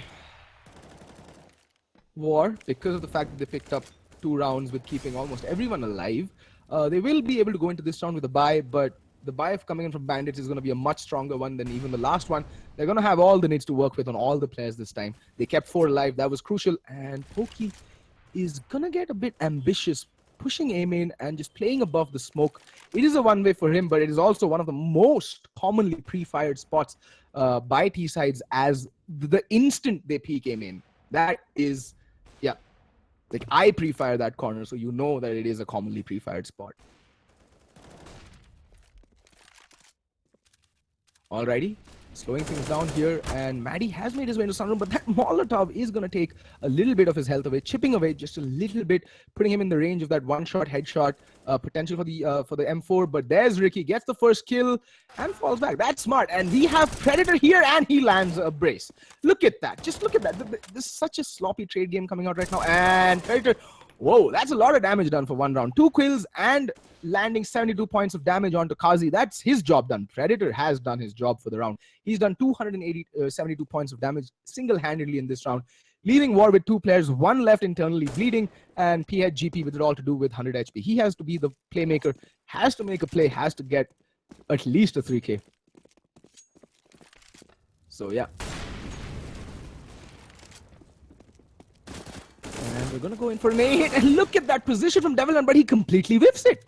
And now, oh, Pokey all alone. Both the remaining players are so very low. One little love tap from that 5-7, and they're gonna fall like a sack of rotten potatoes. But Kazi does get the kill onto Pokey and recovers the AWP. 3K for him on, well, what seemed to be an almost like negligible HP. But he's gonna manage to stay alive, but that means he doesn't get any money for this round. He is the player with the armor, so he should stick with the AWP, but he's going to pass it on to his teammate, that is Aflatun. And War just might gamble with the force buy. Aflatun does have money. He can drop for his teammate. And there we go. Saz does buy up armor, and it is going to be a force buy. In the meantime, I don't think Team Bandit 5 will be expecting a force buy to come out this round, so they're going to be pushing mid. They haven't really gone for the mid aggression thus far, so it can catch them off guard, but I think, oh no, they didn't hear it. And oh, look at that Pokey playing that little cheeky spot, and well, while Devilman kind of shits the bed with that counter boost, and he's gonna fall back. But very heavy mid presence coming out, and Pokey's not done. He's on a roll right now. He's gotten 3 for the round, and he's not done. He is feeling it, and the remaining T's are just so isolated, and Predator picks up PHGP. That means Saz is all alone, all by his lonesome. You can see the loneliness in his gait.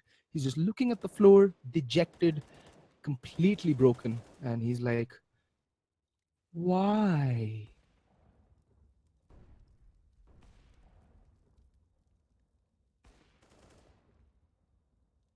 But yeah, it's all up to Saz. He has to ace clutch this round, and he has all 45 seconds left to do just that.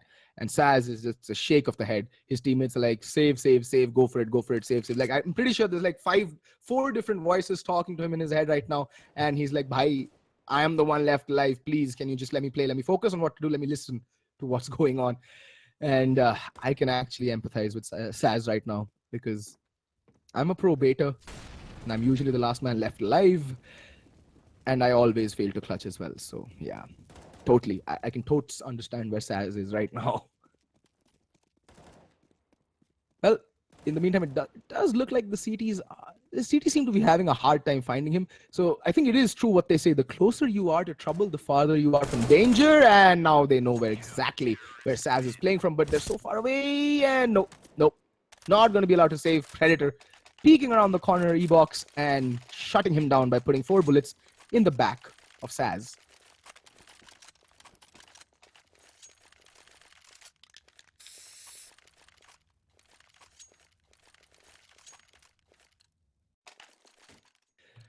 But yeah, 14-7, Team Bandit 5 seem to have this game more or less in the bag. War with yet another force buy. They really, like I said, when they won the pistol round, there's just a sliver of hope for them, but there's very little margin for error. And that's exactly, the opportunity seems to have just slipped them by.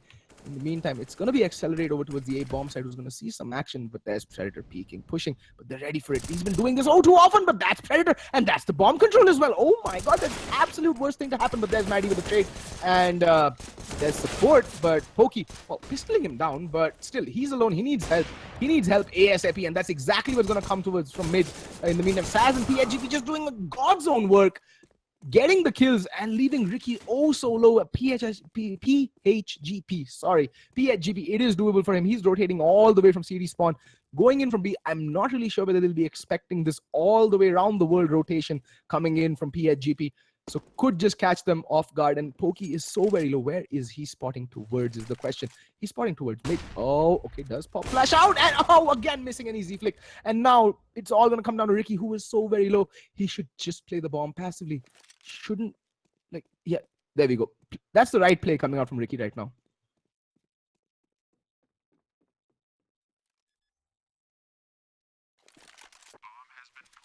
And does he land the kill? Oh, PHGP does spot him on. PHGP could go huge here, and he does. The clutch coming out from PHGP, and it's going to mean the world for his team, because yet again, there's War with that, you know, breaking the economy for Bandit 5, and just a crucial clutch play coming out from PHGP. This, again, there's still that sliver of hope still exists, that little candle in the infinite darkness of, say, a black hole. I don't know what I'm talking about, folks. I'm running out of analogies, but whatever. I've been speaking for so long.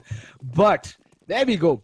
War do parade on the board, and that's going to completely wreck the Bandit 5 economy. They're on a force buy. They're on a half pistol by that too. And oh, PHGP just picking things up where he left off in the previous round. Maddie getting the kill on a Ricky, and PHGP does get kind of denied there by Accelerate. And there's two players. Accelerate still going to go strong.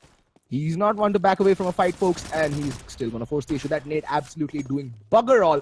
In the meantime, the A hit coming in, and Pokey poking a hole, an extra hole in Kazi's head for him to breathe out of, and he's changing position. Can he do more damage? And the answer is no. Maddie, that duck peek doing the trick, and that's the A control up for grabs for War, and they're going to seize it like there's no tomorrow.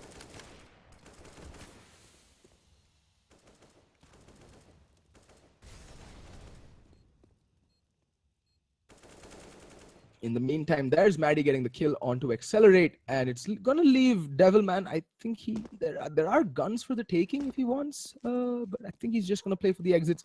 Doesn't have any armor to save, but he is still gonna try and save the 5-7 or not. He's just baiting the player mid. He's just baiting Maddie in. He's trying to fake as though he's picking up a gun. That's really cheeky and really smart as well at the same time. So let's see what happens. But nope, Maddie not going to fall for these juvenile tricks. He is going to hold his ground, be patient, and will end up performing instant brain surgery on Devilman.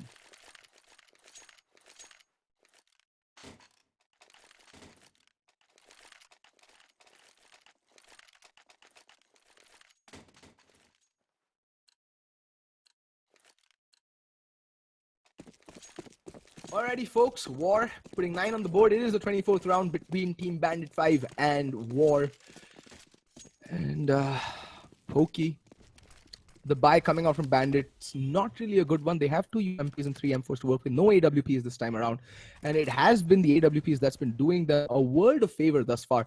And it looks like Devilman is tempted to push A main, but nope, they're gonna try the shout boost. Haven't tried it thus far. It can work out and can work wonders at the same time. But oh, Pokey just making that little bit of noise, and Kazi's there to hear it. What will Kazi preempt this boost and divine it is the question. Dodging both the nades. Pokey's still there.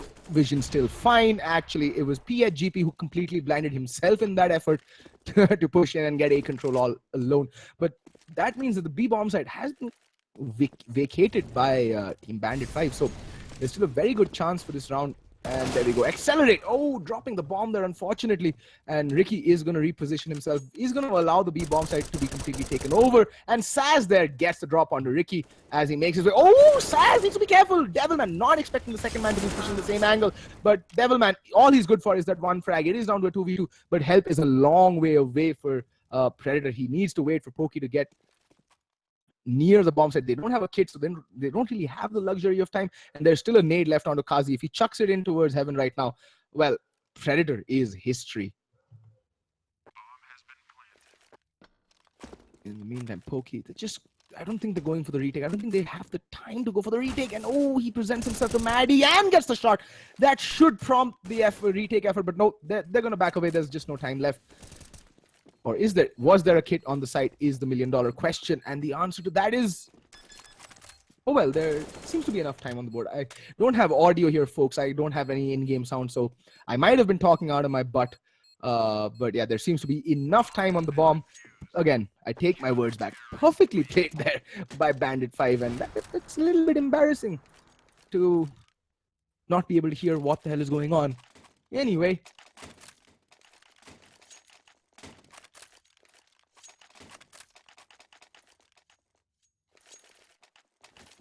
War can't really afford an eco right now. They will have to go for the force buy, and it's a pretty decent force. 3 AK-47s, 1 UMP, and the armor Tech 9 down out onto PHGP. But look at this Devilman feeling cavalier. He's gonna go shotgun, and he's gonna go pushing mid. He's gonna make his way towards vents.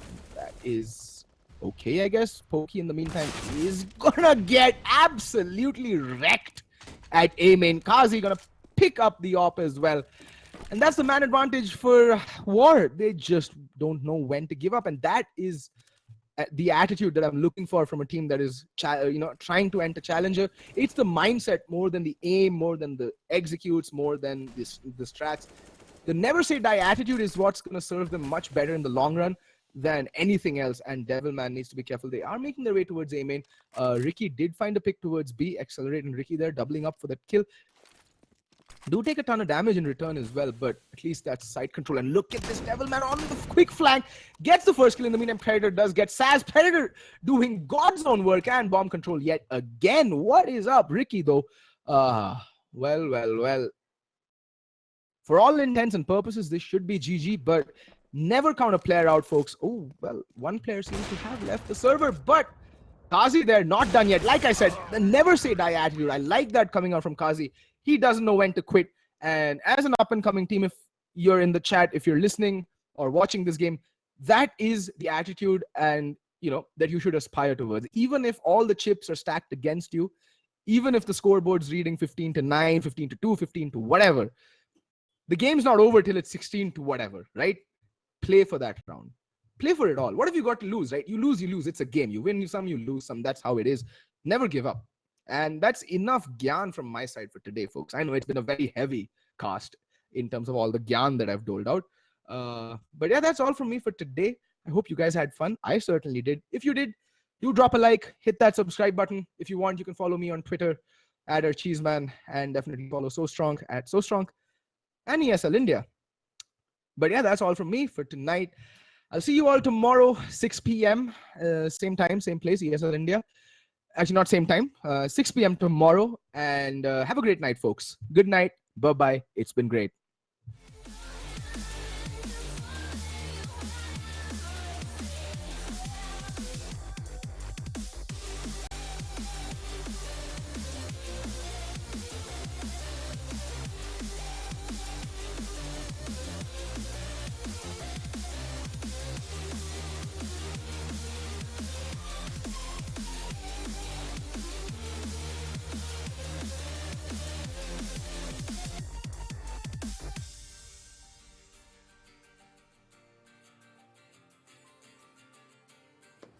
Alright, ladies and gentlemen, looks like we are at the end of our CSGO game and the results are in front of you. While War did put up a good fight and for a moment we thought they're gonna win, looks like the Bandit 5, they were in it to win it and they have. So that's it for CSGO for tonight. It's time for the final game of the night, which is Dota 2. So let's take a look at the players who are going to be playing today. Now today's Dota 2 match is going to happen between the team, I'm pretty sure you guys have heard of them before. This is the team that has played in the Masters. We're talking about Stand 5 and White Unicorn. So let's talk a little bit about the teams. You guys know Stand 5, they are from Mumbai. They have attended 2016 Masters and they were one of the top 8 teams. They've been playing some good and disciplined Dota 2 during the start of this season and it had fetched them good results in the April term. They were placed 4th, and in ESL India Premiership 2017 Dota 2 summer season, Masters League standing in May, they had a bit of an awful experience and at the end of the May session, they were relegated to the Challengers League. Through their strong performance in the June Dota 2 Challenger League, it enabled them to participate in today's Master League promotion playoffs, which means that if they win today, they will be making it back to the Masters. Their opponent team is White Unicorn. Now this team is based in Pune. You guys have heard about them a lot in the Masters. They have been playing together for 1 year, but they kind of have gone downhill since the first match. They did try to make it to ESL in the Premiership 2016, but they couldn't make the cut. This year they have had more of a roller coaster ride, and today they will try to retain their Master League spot, which in turn will help them attend the summer season finale. Now this isn't going to be easy for either of the teams. Both the team have had their glory moments, both of the team have had their sad moments, but they're not going to give up without a fight now, are they? No, this is what game's all about. You don't know who's gonna win. So before I head it over to my casters and the player setup, I'm going to take a moment to thank our sponsors. That's right, these are our best buddies because they make this happen. That's right, you guys get to enjoy all of this esports action because of our sponsors. So let's thank you and mention our sponsors Omega HP, HyperX and Zawiba BenQ. And let's not forget the people who create the magic. That is the people here at Northern Gaming.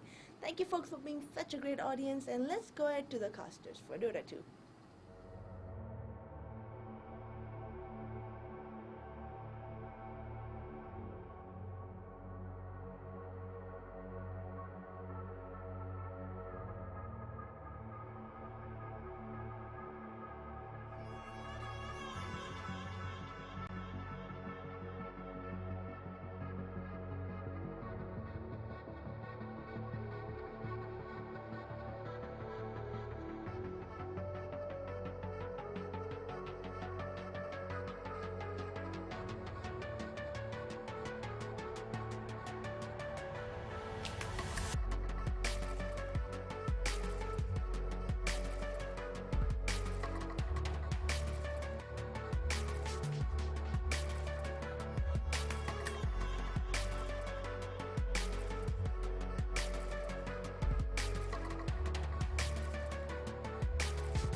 Make the ground shake.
Dire team pick.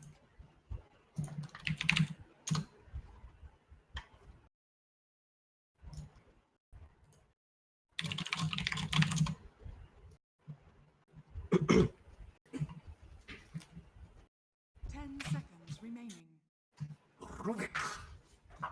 Okay, guys,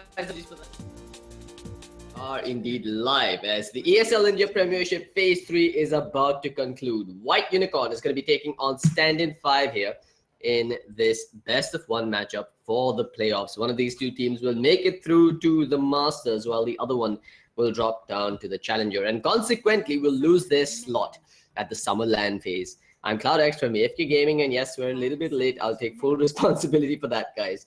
But we've got a fancy drop coming out nonetheless to make up for it. You've got Underlord coming out along with the Rubik, while Stand-in 5.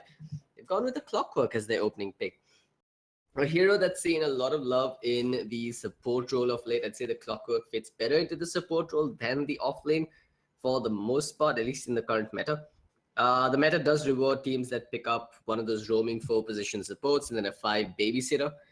However, that said, it could still be an offlane Clockwork. I don't think there's too much stopping the Clock from going in the offlane. I mean, sure, there's a Rubik that can lift him mid-cogs and push him up, but I feel like Clockwork's a lot better than the Rubik at zoning each other out.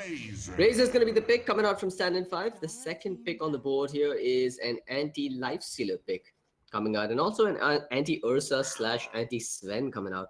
So I'm not sure if it's justified to pick up the Razor right from the get-go, but at the same time, it also works well versus the Underlord, who, well, with his Atrophy Aura does steal damage in the AoE and also adds to his own damage counter, which thus can be stolen by the Static Link. Got an OD ban coming out from White Unicorn. I guess that's because they're expecting this to be a safe lane Razor, in which case the OD mid would have little to no counters to be dealt with. This does leave the Templar Assassin, the Ember Spirit, and possibly even the Dragon Knight in the pool for those middle lane picks. There's also the Puck if either side wants a bit more control. However, I'm willing to say, or rather I'm willing to bet that this is going to be a mid-Razor. That's a hero that's seen a lot of success in the middle lane of late, and if it ain't broke, don't fix it. Dire team pick. Surprisingly enough, they've chosen to ban out the Sven here.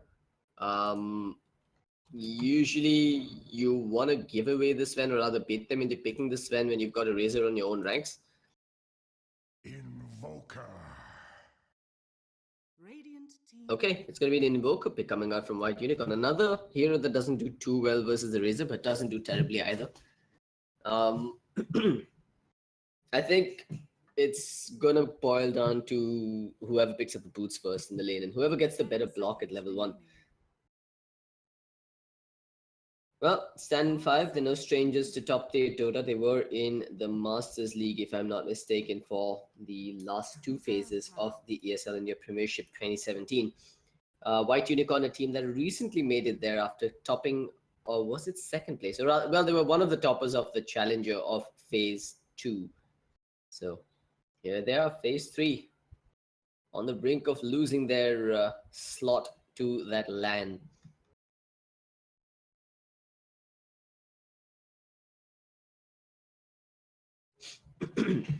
Alright, give me a moment, guys. There's a lot of background noise coming from my end, apparently. I'm just going to try and fix that up.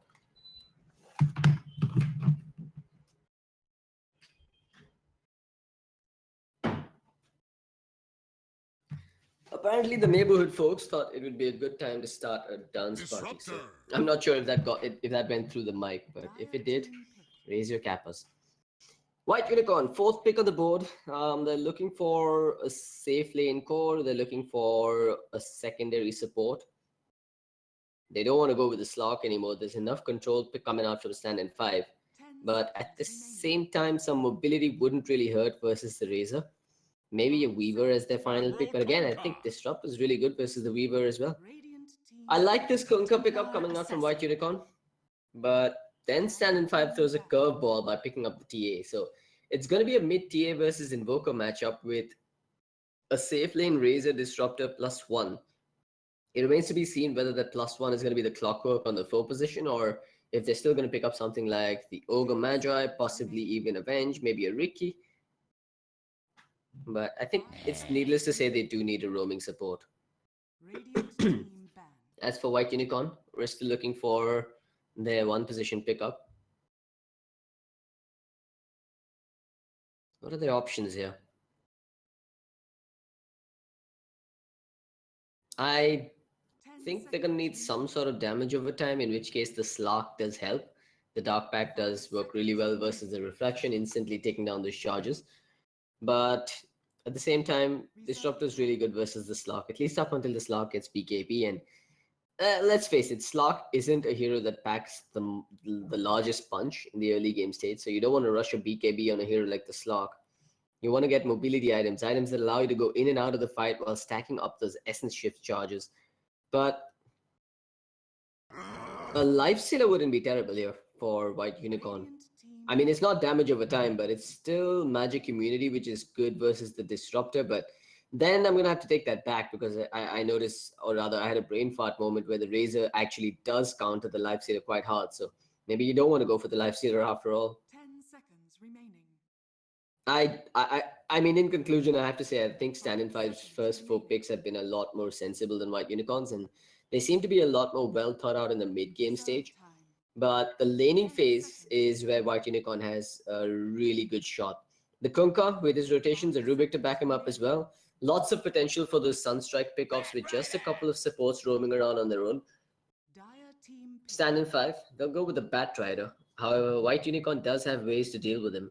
Rubik with the Telekinesis. Telekinesis has no cast point, by the way, so that's one of the easier ways to cancel out that Bat Rider lasso into a 4-star. However, if that doesn't work, you've always got the Kunkka with the X mark to pull him right back while he's trying to lasso away. 5 seconds remaining. Let's see what the last pick on the board is here for White Unicorn. Reserve time. Their options include the Slark, the Anti-Mage if they want to play greedy. Not a fan of that this game. I don't want to say Drow Ranger, even though that is a hero that does keep away from the Razor quite a bit. But there's enough.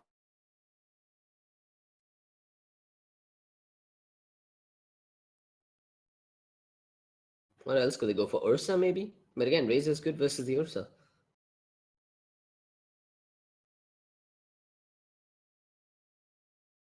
I mean, you could always go full Dava and just pick up a Viper or some shit like that, where you render the Templar Assassin useless for the first few minutes of the game. But then that would mean you'd have to run a safe lane Invoker, which is not really a solid proposition. You could also transition this into a core Underlord. It's rare, but it is a possibility. And in which case, they're going to need an offlane pickup, maybe some sort of a tempo controller like the LC. Another alternative is to just pick up the Lycan and try and push. Start mowing down towers with the Invoker Fort Spirits, the Lycan Wolves, and of course the Kunkka for the pickoffs if someone dares to come in to defend by himself. But it's risky when you've got heroes like the Clock and the Bat Rider that can just jump you at a moment's notice. And if you don't retreat successfully, that's where the Disruptor can really punish you once you take down those towers and try to hightail it on out of there. Yeah, I'm trying really hard not to gush over Stand 5's lineup here, but the way I see it, they've got this draft locked down from all angles, and it's really boiling down to that early Razor pick, which has really put White Unicorn into a corner. They've got a fair bit of magic damage, they've got initiation, they've got lockdown, they've got tons of physical damage. White Unicorn will go with the Juggernaut. But yeah, I think Stand 5 are prepared to deal with this. The way White Unicorn's going to approach this is they're going to have to rely on Kunkka to make a few plays here in synergy with the Invoker. You want to go about early on in the game using the X-Torrent combination to couple up with the Sunstrike to find pickoffs on the Disruptor, maybe even the Bat Rider. If they can control the tempo for the first few minutes, their push should be a little too much for Stand 5 to deal with. In which case, their physical DPS will never really come online by the time they lose barracks. But I mean, in theory, it could work, but in practice, it's a lot harder pulling this off against a lineup with Disruptor and Bat Rider to turn things around. 10 seconds remaining. 5 seconds remaining.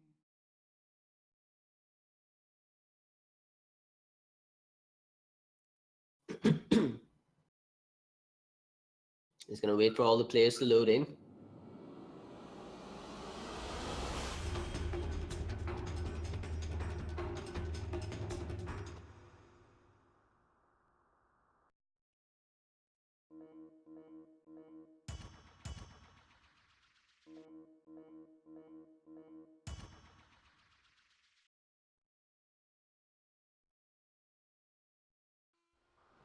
Alrighty then, looks like we're off. For all of you that are just tuning in, you're watching the ESL India Premiership. This tournament is organized by Northern Gaming, sponsored by HP by Omen.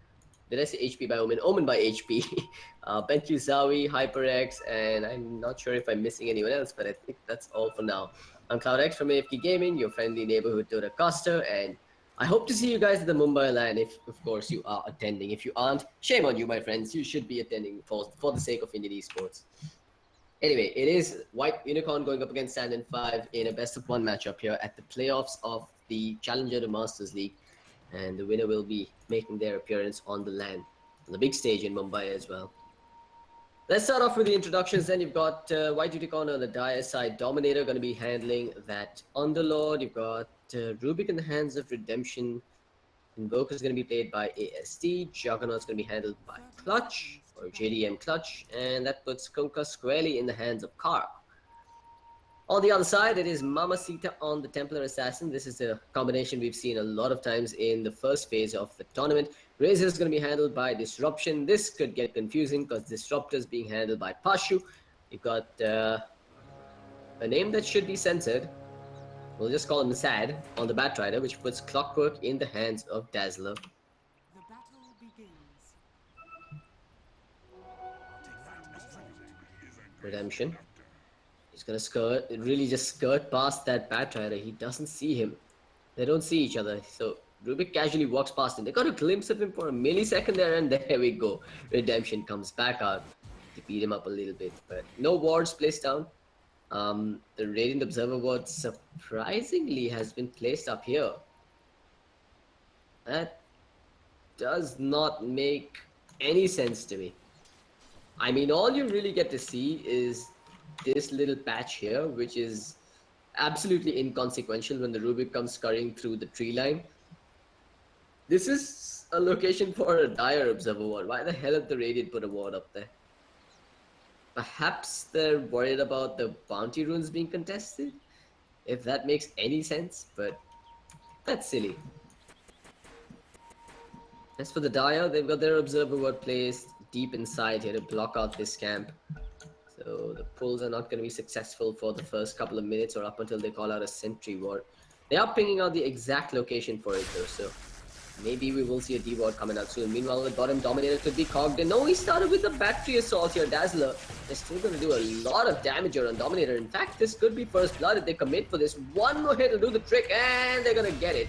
First blood in favor of the Razor. Stand in 5 off the mark with Dazzler. Really sticking it to the man with that level 1 battery assault.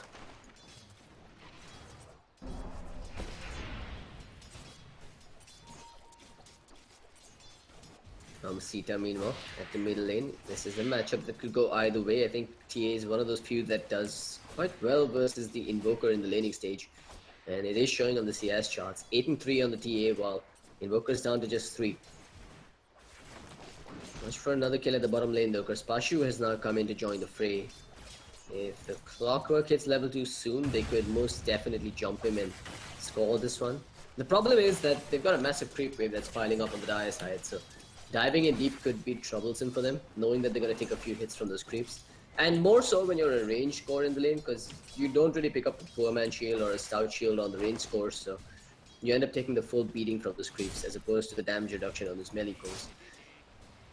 Up top, Sad, walking around at level 2 himself, hasn't died unlike the Underlord on the bottom lane, and for now his bounty runes are about to be contested. Kunkka whiffs on the torrent, but he needs to be careful here, Kunkka. Oh, never mind, he's just gonna cheekily steal it and make a run for it. He's got the Windlace as well, so there's really not much the Batrider can do about it.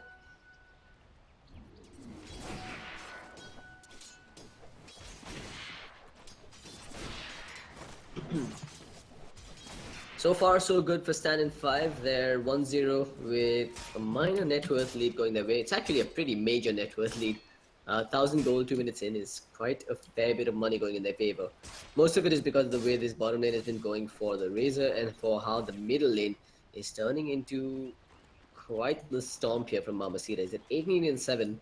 Invoker, he's been forced to last it under his tower for now. However, he has called out a Ring of Basilius, so he has some mana to work with to try and zone out the Templar Assassin. Backup is arriving by the looks of it. Dazzler, under cover of a Smoke of Deceit, even TP'd into this middle tower, so that's about 150 gold committed to try and make something happen on an Invoker. However, his creep wave is pushed in too far under his tower. I don't see how they're going to score this kill. And Cock clearly knows that something is up. He's making a rotation towards the middle lane himself. In fact, he's the one getting the wraparound here. They could be going on Mamacita and making a play. AST does have the Sunstrike available and could, of course, pull out the Cold Snap. Actually, he pulls out the Cold Snap without keeping the Sunstrike available. So, no kill's going to come in his favor, but he could be the one going down. His Parshu's coming to the fray as well. They've got the Cogs and they've got the kill, but they end up losing Dazzler. However, Cock is taking a beating of his own now. No real love lost for Mamacita. He pops his salve and gets back to farming in the lane.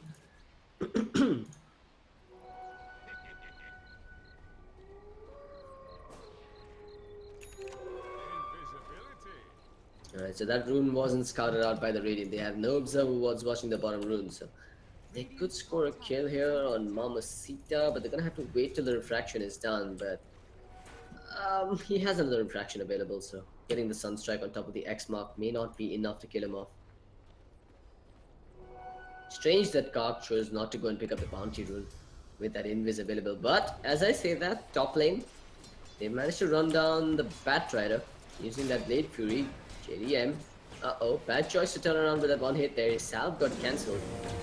However, it's just a level 1 battery assault. Dazzler's not going to get a kill off of this. In fact, he's going to have to be careful here. Blade Fury's coming back in 10 seconds. They should have a lift to work with as well.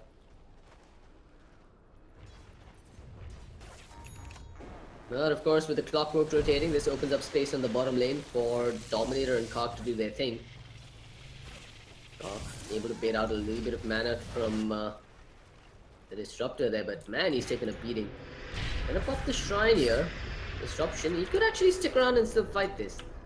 He had the Static Link back online again, so I guess he was worried about another TP coming into the tower, or maybe even a Sunstrike landing on his head. Up top, Blade Fury committed. This time the Battery Assault has a fair bit of duration to go. They are going to get some damage done. Dazzler actually denied his own Cog and let him out of there. That was a mistake. And because of that mistake, Clutch is probably going to survive. Popped his stick charges, drops a healing ward. Yeah, he's not dying here. Dazzler, what have you done?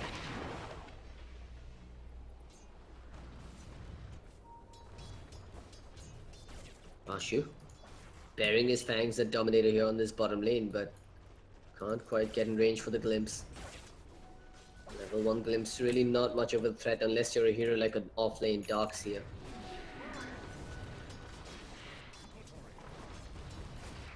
As for the Invoker, he's making some progress towards his Midas, but it's significantly slower than the farm that the TA is getting. Uh-oh, Kark in a very sticky situation. He's gonna die here, and nothing that those Ancients can really do about it. Maybe they get the 9, no they don't. It is gonna be BFK that gets that kill. Well, Dazzler, he's fighting the good fight versus the neutrals.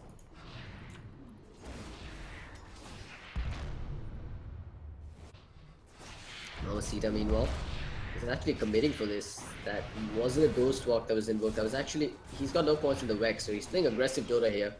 He's doing what he can to zone out Mamacita. No points in the meld for Mamacita either, so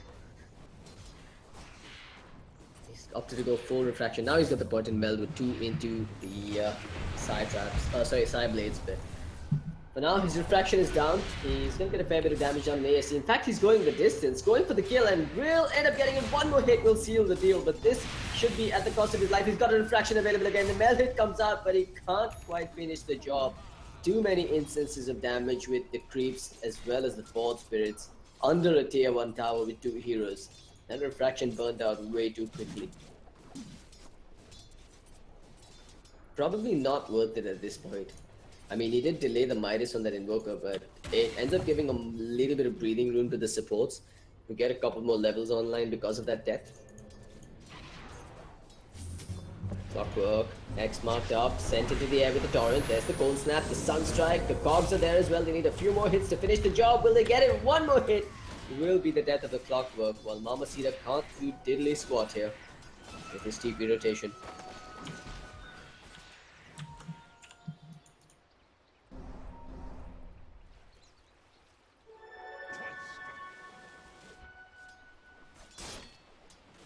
Clutch, meanwhile,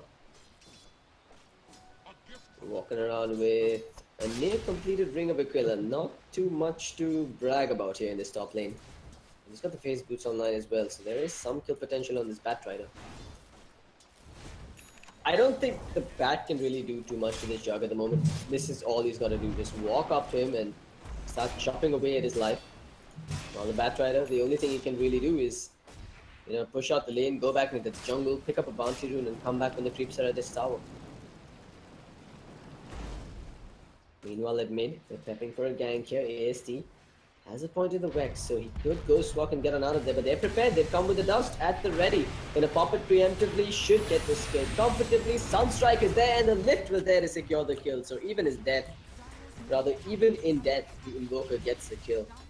However, it is on an inconsequential hero like the support Clockwork.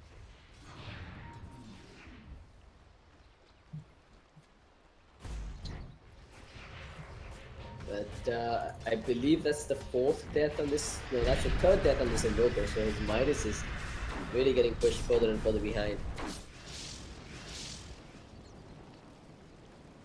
This opens up some space for the Razor to push out the bottom tier 1 tower as the Underlord actually TP'd out mid. He's probably gonna get this tower. They do not have a fortification available on the side of the Dire. That said, there is a creep wave coming in, and Dominator is back into the lane as well, with 3 points in the Firestorm.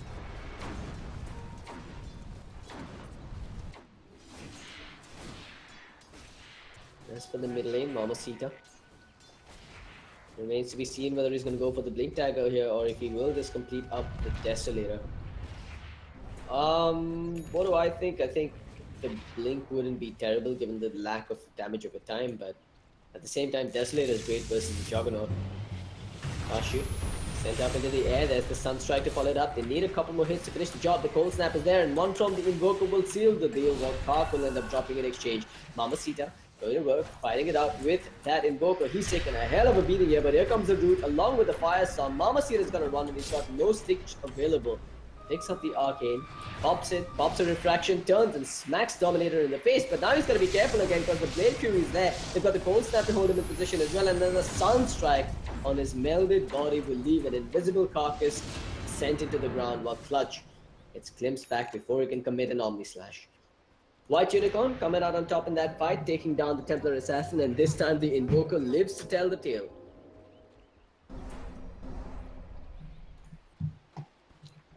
Every action has an equal and opposite reaction here. On the top side, you've got Sad and Clockwork pushing in the tier 1 tower, while at bottom lane, Razor is now stolen a decent 150 damage and might want to take down this tower. Yep, that's what he's doing. He's gonna go for the tower by himself and gets it without a semblance of resistance. Let's look up top again because you've got a wraparound from the river. They started with the X mark. They have the Omni Slash, but the Cogs are there to push him back. It's a little low on mana. They've already got the kill on the Batrider. Dazzler is trying to TP out. Might just get away from this. No, he won't. The chop down on the tree with the Quelling Blade, followed up by the lift. A stolen Cog even dropped down, so Dazzler, trapped between a rock and a hard place, will end up dying. 2 down on the side of Standard 5. Mamacita doing what he can in the middle lane. He's got the Melded coming out. No refraction for 7 seconds. He can't quite dive this tier 1 tower, but he can do some damage to it. 12 minutes in and we're already at 16 kills on the board. This is turning into quite a bloodbath. Not very reminiscent of a best of 1 match that secures your entrance into a LAN tournament. Radiant's bottom tower is under attack. The smoke coming in as well, and they are going to try and make a play soon, but for now they're just going to shrine up and farm up these stacked ancients, giving Mamacita another boost in net worth. In fact, he's chosen to go for the Dragonlance. We're not seeing him rush the Desolator or the Blink Dagger here. Just getting those stats online before he takes the fight. Well, the Midas is the item of choice for disruption. Given the amazing start he's had, I have to say this is a pretty late Midas coming out for him, but that said, he did go for the face and the Aquila first. Anyway, there's a fight in the jungle. Rubik with the stolen Firefly, hopping away over the trees, trying to make a run for it, but ends up getting burnt to a crisp. The X marks the spot, holds Sad in position, but the torrent doesn't come out in time. Meanwhile, Karth goes down to Mamacita behind, while on the front lines, the hook shot into the cogs will secure the kill on the Juggernaut as well. 3-0 in favor of Stand and 5, and they continue to mount up the net worth lead. Underlord. Just trying to get some trades here by taking down this tier 1 at the bottom lane.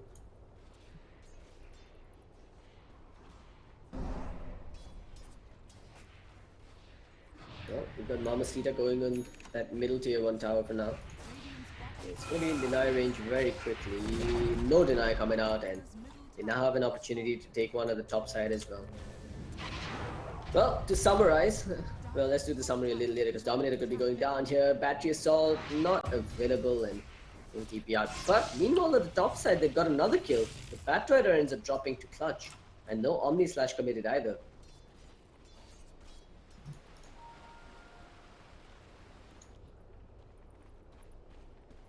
Now back at 10 all, but the net worth lead is still in favor of Stand and 5. Mostly because of the Templar Assassin and the Razor's farm, and of course the Midas advantage that came out earlier on the Razor.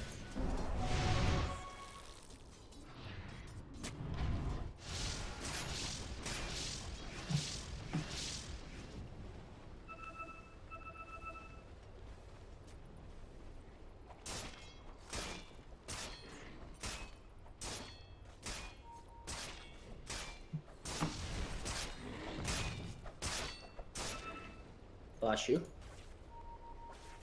walking around with a Smoke of Deceit. Do they want to make a play with this? Well, looks like it is the Jog that's going to make a play. Running straight in and mowing down the Disruptor under his own tower. Without the Disruptor, there's no real way to catch him here. You can't quite glimpse him back when he's dead. And well, they do have the blink on the Batrider, so maybe they really should pop a smoke and make a play now.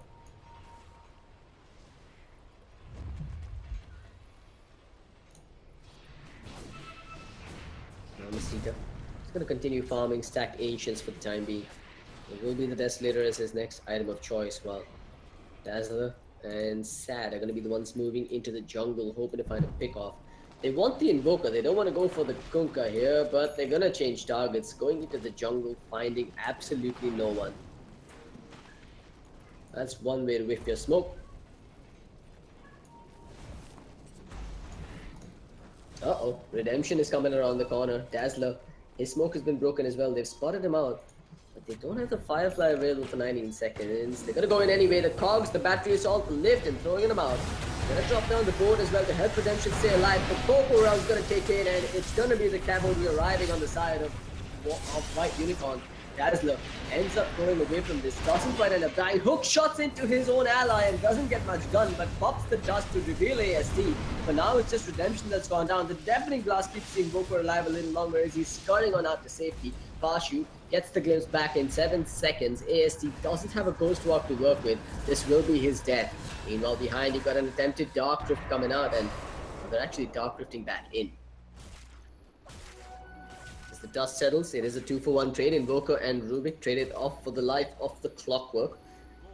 A poor trade indeed coming out from White Unicorn, but I have to say it could have been a lot worse given the way it started. But Disruption, if he goes down now, this could make it all well worth it for them. They're going to drop down some spells of their own, though with Pashu coming in, they've got the Static Storm not available. Disruption finally ends up going down with Redemption coming in. He's now stealing damage from the Templar Assassin, rendering her absolutely useless. They don't fear Mamacita. They just gotta cancel his TP to get the kill. The X-Mark was there for good measure, but it wasn't even needed. While Rubik has a casual Divine Rapier sitting, courtesy the Static Link. Glimpse coming out there. Clutch not gonna get sent back. They had the Blade Fury to dodge it. This chase has just gone all over the map and ended up being in favor of White Unicorn again.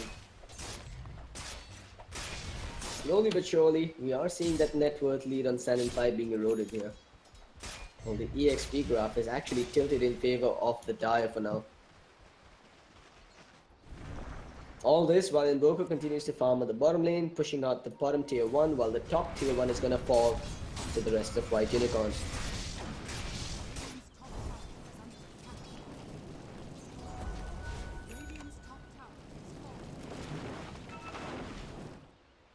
Well, I think it's fairly obvious that we're seeing a comeback in the making here. The game almost back at the break-even mark.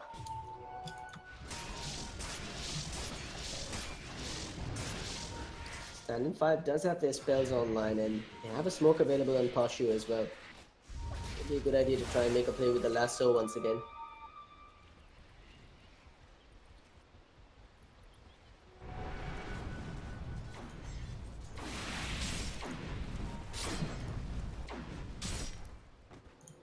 Let's have a quick look at the Juggernaut. His Manta style is near complete.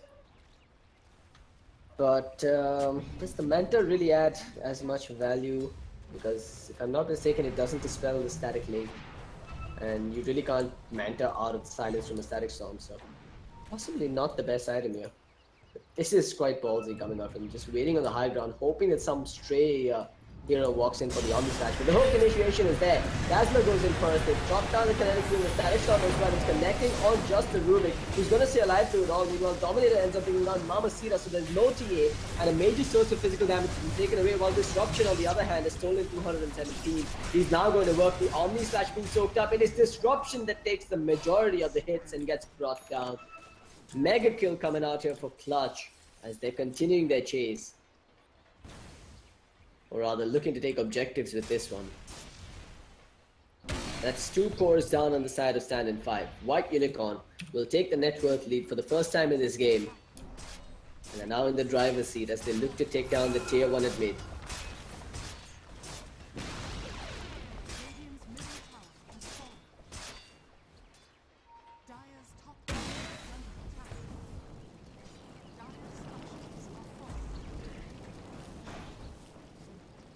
Meanwhile, Sad aiming for his 4-star, but it looks like a bit of a pipe dream right now. Clutch's Manta style should be flying out to him. What does he go for next? I guess you pick up the Diffusal Blade.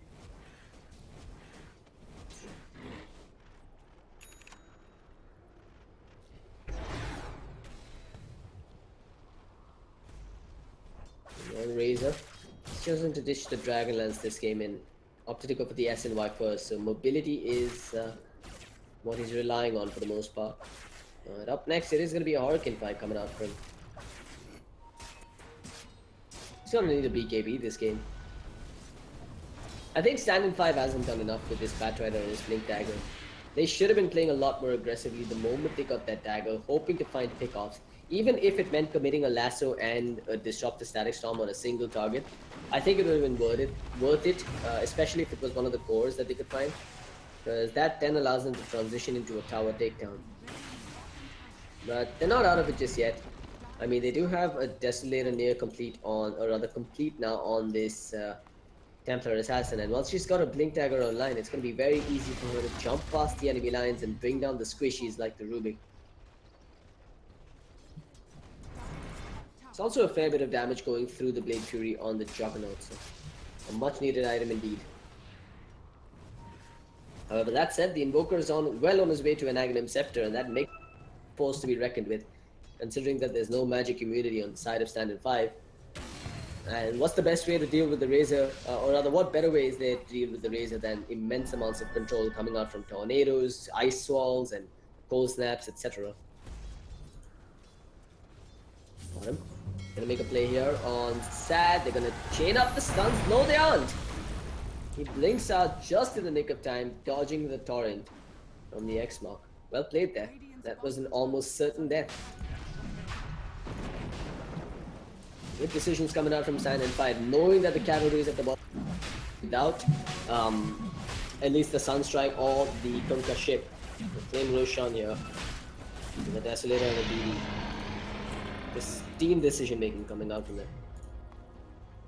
White Unicorn, don't pop that smoke, guys. You know that the Aegis has just been picked up. Nope, they're gonna do it anyway. Going into an Aegis Templar Assassin, trying to use the high ground advantage, but they're gonna walk into just the TA. This is a bad idea if they jump the TA.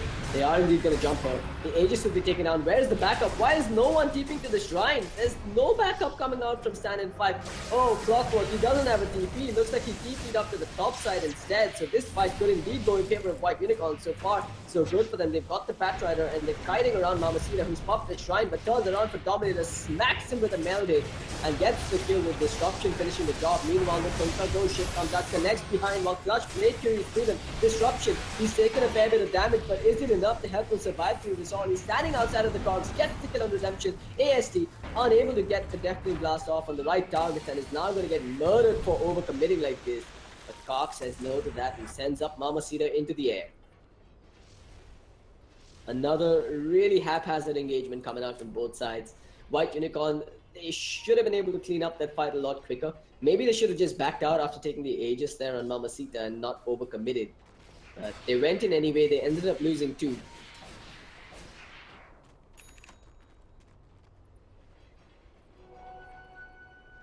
What's important though is that Disruption ended up getting those 2 kills on the side of White Unicorn. So it does put Stand in 5 in a better position than White Unicorn were.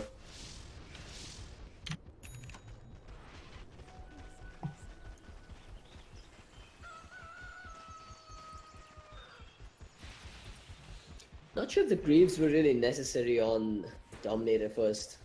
Again, there's no real debuffs that he's looking to dispel on himself.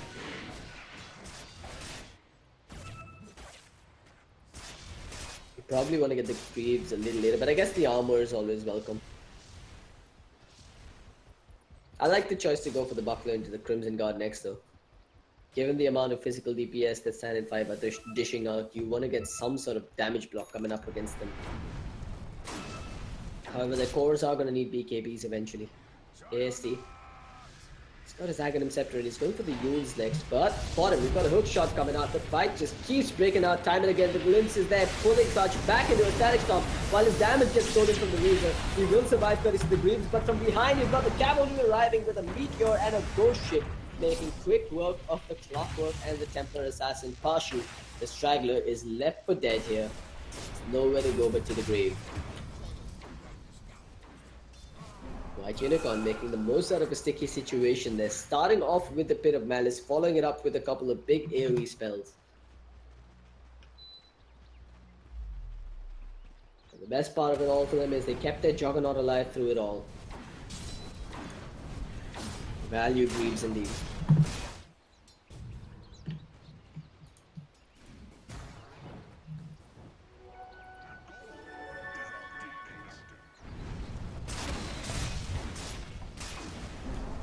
Clutch. Now going to work on that tier 2, and that'll actually be the first tier 2 tower of this game that falls. Stand in 5 find themselves on the back foot now. The rest of W are trying to push in through this bottom. They're actually going high ground here. I mean, this is quite risky, I have to say. Static Storm's going to be back online in 10, but then committed with the Omni Slash. No partial for 30. The clock comes in with the hook shot. Juggernaut is left out to dry there by himself. The Greaves will keep him alive a little longer, but he'll die in his Blade Fury. A monster kill stick taken away by Mamacita. What the hell was that dive even? Dark Whip is being attempted here to try and get them out. They actually used the Flame Break to send a couple of targets this way, and Redemption gets left behind. Man down, Rubik's gonna drop. And all because the Juggernaut thought it was a good idea to dive past tier 4s without taking the tier 3.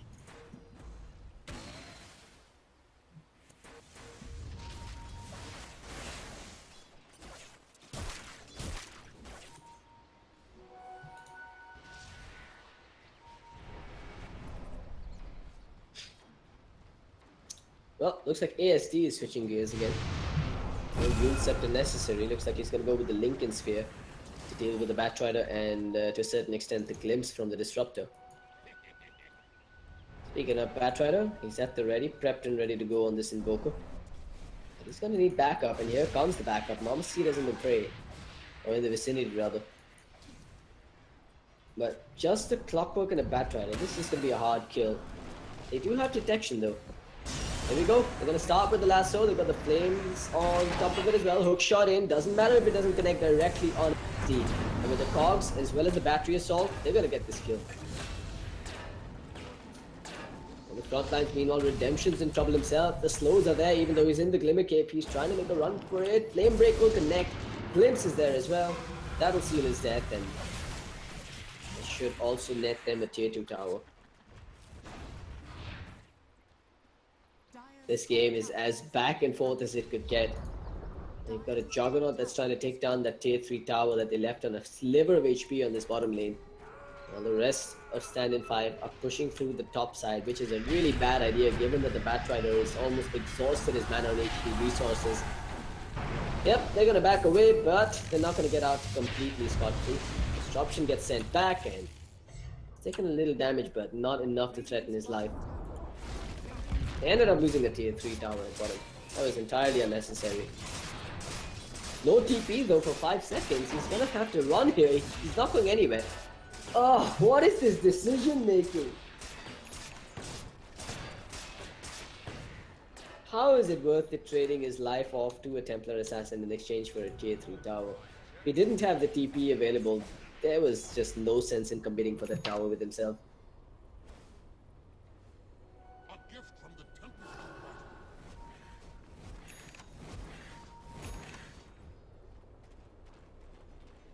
Well, we've got a full Yule's finished up on the Batrider now, so he's not too worried about the Meteor striking him.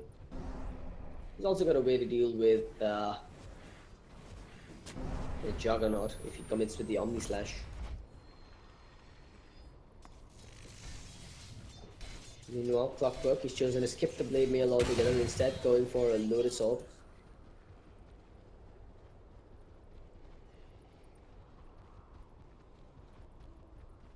As for Dominator, his Crimson Guard is now complete.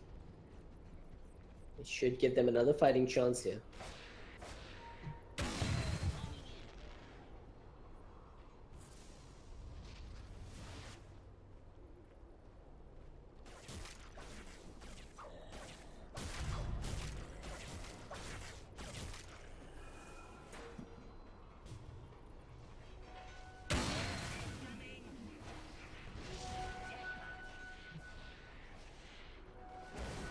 Lamasita, meanwhile, he is hoping to score some more kills with that freshly picked up BKB of his. He does have a 10-second duration on it, so plenty of kill potential coming out from him.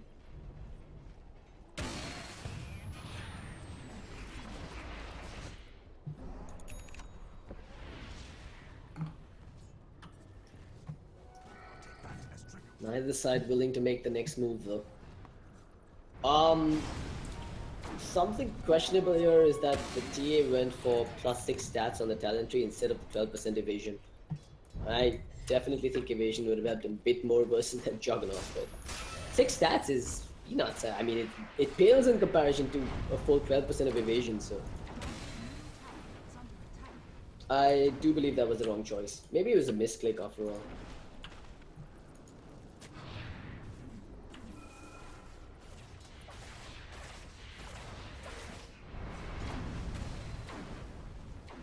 Dominator. He's going for a Blink Dagger up next. Wants to be able to blink in and bail his buddies out with a Dark Rift. However, once that bottom tier 2 tower has fallen, they're actually threatening high ground here. Trying to take down the tower from the lane that they lost themselves. They need a good initiation, and that's where it's going to come from. The Batrider jumps immediately with the lift as that is coming to drop down. They've got out the pit lord, the underlord, sorry. The boat comes in, so keeping him alive. He ends up getting on out of there. No one on the side of the Dire has died right now except for a courier that had no items on it. While Mamacita's jumped forward, wants to get on clutch and doesn't quite get it. The last hit does not finish the job, and now he's in a sticky situation. What is up with these cores diving past TFOs towards the fountain? Reed is just the name of the game here, and it's some terrible decision making coming out from both sides. Watch for Dominator though. He's going to TP his team up to the top side to try and take on a tier 2 tower, knowing that the Templar is dead for 56 seconds. And if they can find a pick off along with it, that's just icing on the cake.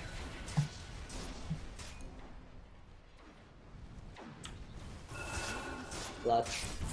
And it chops it down, bit by bit, actually jumps forward onto disruption, pops his banner style, there's the roots coming out and bit of malice as well as the disrupt, another diffuser blade coming out. Oh man, I spoke about icing on the cake, that was just the cherry on top when they get a kill on a one position Razor. And now they're gonna have to force out double buybacks on the side of Standard 5 if they really want to defend this. Going forward with a vengeance, the glimpse is there, standing clutch all the way back with the X mark, keeps him there in place. Good plays coming out from Park. They're going to go to work on the tier 3. When and where are the buybacks coming out from? It's Razor that's going to buy back first. With 10 plus still down for 11 seconds. They're looking to bail quite comfortably. Watch for the hook, but there's the lasso to start things off. The static storm to follow it up with just on the Rubik, who's under cover of the Glimmer Cape, but he's given up damage to a BKB Razor. And as the dust settles, they are going to be able to bail here. All except for the Kunka are going to be able to get out of here. Kark doesn't quite have a way to get away from this. I mean, he's going to have the 4-star in 6 seconds time. He actually X'd himself, so he's still towards the bottom side. Space created. They end up losing 2 supports. They end up forcing out a double buyback? Or was it a single buyback? I think it was just a single buyback from the Razor. And, well, they even force out a BKB charge from the Razor. I'd still say that goes in favor of White Unicorn, but that said, 9 and 5 has a goal of their own to pick here. They're going to go into the pit and claim themselves an Aegis and a cheese. A much needed Aegis for this Razor though. Just going to have to duck up Midas for it.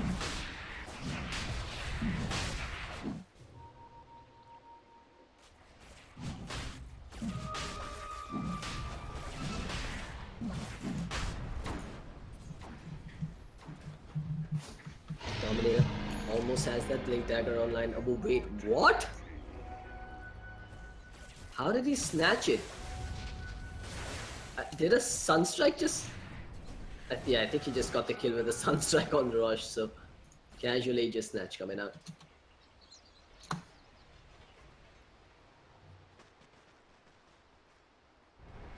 Jog is going for the Butterfly next. Again, it's a tough decision to make because a BKB would add a fair bit of value versus the Disruptor, but the Butterfly works wonders versus both the Razor and the Templar Assassin. Neither of which are going for an MKB anytime soon.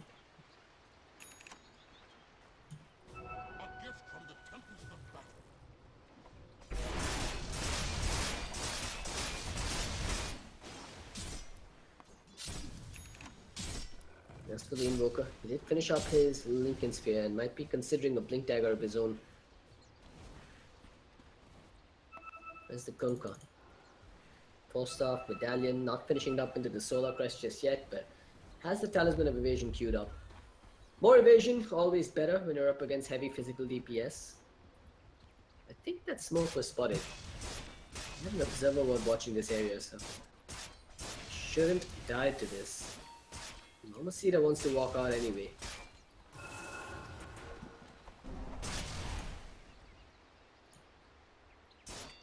Uh-oh, Mamacita. He's gonna have to be careful there. They're gonna jump in. They have the lift, but he pops. Tries to man. Gets a late notice off thrown upon himself. He's going to work on Dominator, who's just tanky as all hell. The cheese gets popped. The ghost ship comes up. The static storm is dropped as Disruption enters the fray. Starts to seal some damage from the Juggernaut. Steals a fair bit as well. Juggernaut has been rendered useless. The BKB is a pop. And look at the Razor just chunking away with each hit that he powers through him. Redemption spotted with the protection. Gets brought down. Stand in 5. Bring down 2. Expend some BKBs and a cheese for it. And continue to press forward. This is the second time I've seen White Unicorn make the same mistake. They've smoked into a lineup that's holding on to an Aegis and a cheese, and they get punished for it severely. And now they're gonna have to force a buyback from their own Juggernaut. No reason for Stand in 5 to stop here. They still have the Aegis in tow. Dominator doing what he can to slow down the creep wave while the base has been warded and there's no one to de-ward it here. Yeah, now it's Stand in 5 making some questionable decisions. Probably best to have just continued to go in and push high ground while the Juggernaut is dead. You need to force that buyback to balance the scales a bit. You already committed one buyback of your own. Sad. Looking for the blink. The lasso is online. He's gonna go in right about now. Sees Dominator, doesn't quite commit. Gets the ghouls to send one up into the air first, but he's actually backing away. The entirety of them are backing away. White Unicorn have managed to hold on for dear life, not expending a buyback on that jog, keeping his progress towards that butterfly still alive.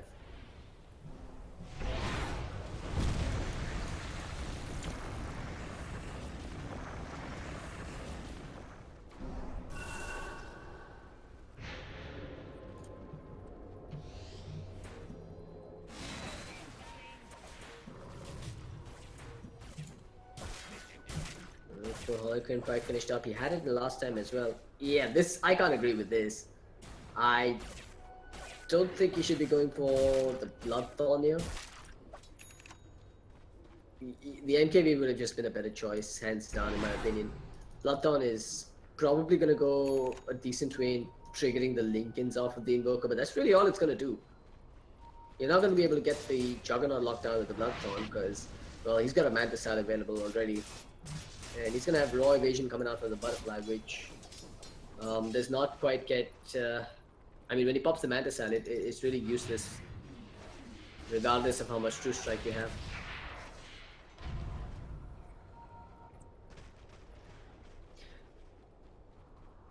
Add to that the evasion that's now going to come out from Cock. Anyway, they're going to go in here, hoping to find a pick off on the cover of their smoke. We'll start with the Firefly. If they get dominated here, that's a pretty big deal. Looking for it. They'll go in, they'll jump in, they'll trigger the Lincolns with a Yule Scepter, but they won't quite get the lasso after it. There's an X marks the spot. The Lotus Orb has been thrown out as well, along with the Glimmer Cape. The Sunstrike is there on top, and Sad is the one that ends up going down. So much for their initiation. They get slaughtered instead.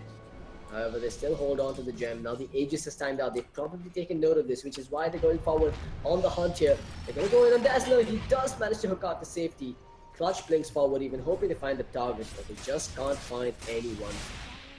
And it ends up being a crisp retreat from Stand in 5.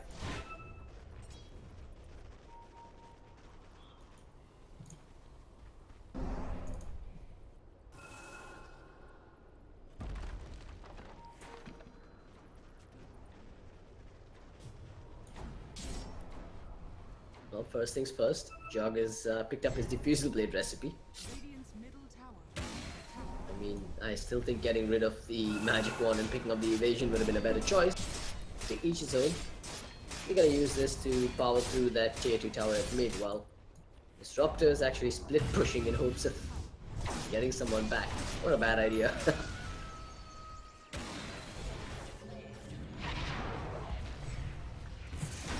No overcommitments coming out though, Jesse. I heard a hook shot.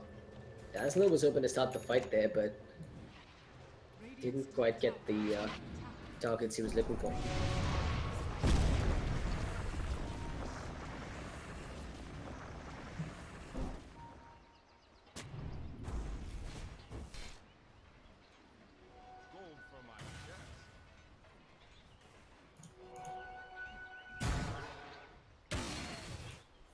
So a quick look at those graphs. It's a minor lead in favor of WU, but again, it's not such a big deal. There's the net worth graph, when it's not in excess of 10,000 this late in the game, means nothing really.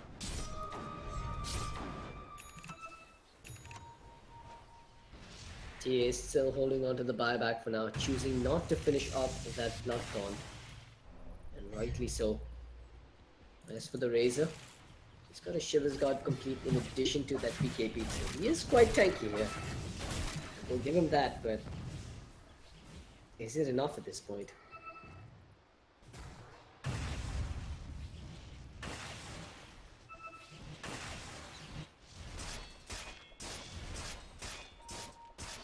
W with the smoke while using the Juggernaut as bait. They said they're gonna go mid where Mamacita's waiting. They don't really have the best pick-off potential.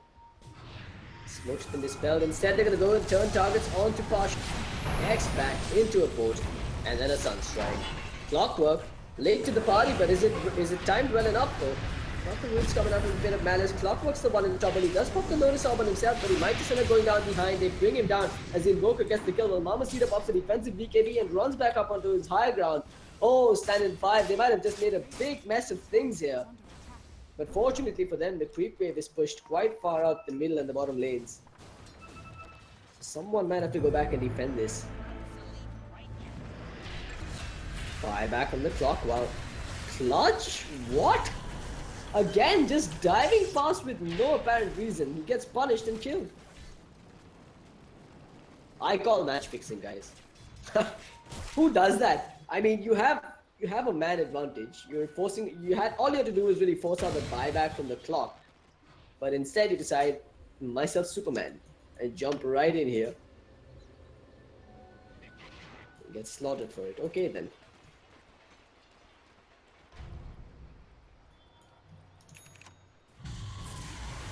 There's a juicy room in the top river which neither side is willing to pick up just yet. Instead, Mamacita and his boys are just going to push through the middle lane, hoping to force out a buyback.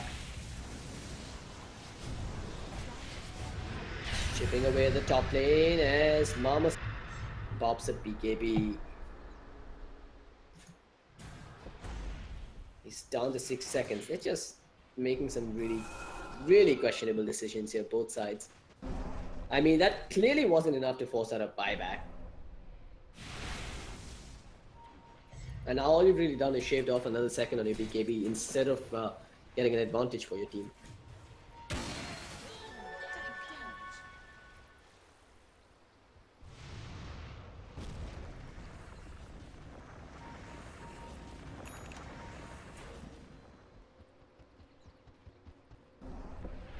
Looks like it's going to be a Shiva's Guard coming out on the Invoker. Another deterrent to all the physical DPS coming out from standing 5. And now Mamacita still gone and opted to pick up the crit. So he is looking to pick up the Bloodthorn here. On the Juggernaut. He's holding on to his money. Might just want to buy out the entire Butterfly at one shot. He has 6,000 gold. Really get rid of the damn Magic Wand and pick up your Eagle Song already.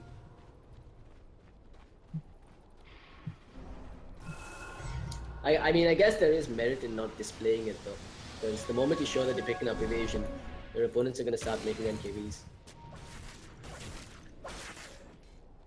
But at the same time, the trade-off is that he's walking around with so much of wasted net worth. I mean, there's no point in farming as a core if you're not going to get items in the late game that'll help you fight. This is going to give them a severe lack in strength, but if they find pick-offs like this, it's not even going to matter. The Omni Slash slices up one and then jumps to the other. Dazzler, he's just sealed his own fate with those cogs.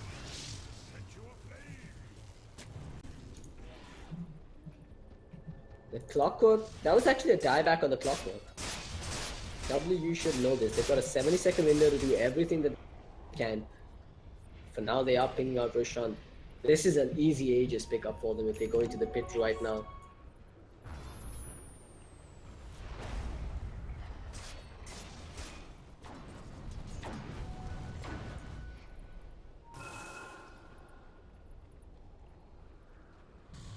Uh-oh.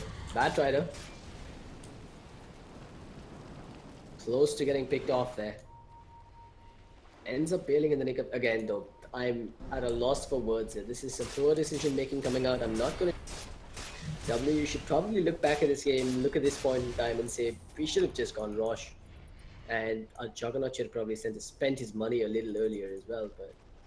At least it looks like that's what he's about to do now. Can you get rid of the Magic Wand, please?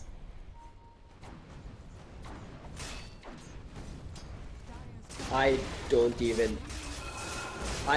just don't even. What is this, guys? Come on. There's an Eagle Song sitting in his backpack, muted and absolutely muted. And Stand in 5 are still on the ropes against this. Clutch. Now losing a fair bit of his damage actually. Nope, the static link was broken earlier on. There's the hook shot in. Dazzler finds a good elite in the middle of the pick. Gets the cogs off as well. AST could be going down here. Doesn't have a blue lady of his own to work with, so he's going to get controlled and brought down. The dog crit is there, but is he going to come out in time? They've got the Yules to send him up into the air as they do get the kill on the Invoker. Or Redemption. He's on the run, but won't be able to run for too long. Gets glimpsed all the way back and brought down at the hands of the clock and the Razor. Oh, now he chose to finish up the Butterfly. I'm at a loss for words here.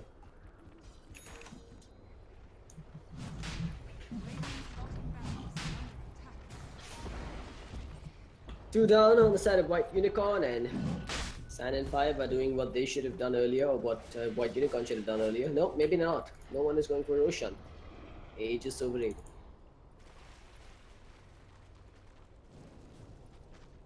Want to force out a buyback from the Invoker, perhaps.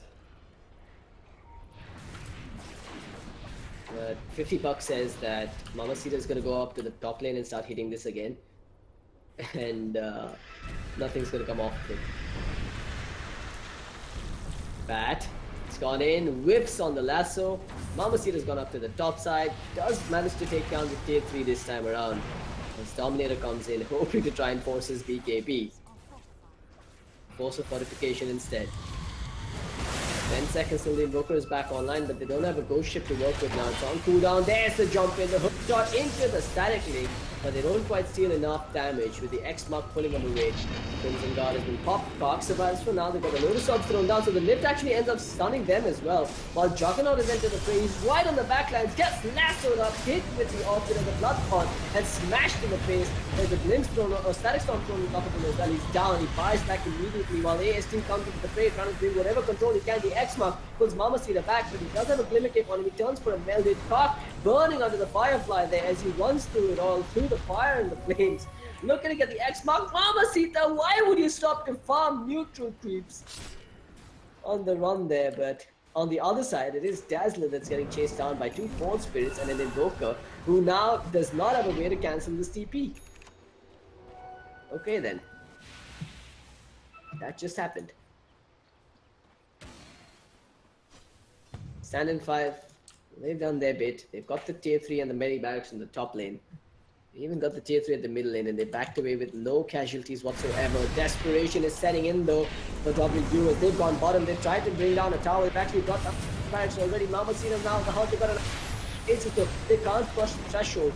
They're still walking slowly. Disruption pops a BKB. He doesn't have the static link and hasn't stolen any damage. He's doing nothing on the battlefield here. Dominator stands right next to him, sapping some more with the Act of Fiora, while Juggernaut can't fight T3 out and he's been hit with the hook shot. Dazzler chasing down targets one at a time, but healing what has been brought down as well. The Tornado is there to disengage, but the trap slows them down some more. The Force Off is there forward, as well as the Rockets to cancel the Blink. The Playthrough has been popped. The Blink Dagger was there, but it doesn't quite connect just yet. They cancel the Blink again. It's a double kill coming up. Sad ends up.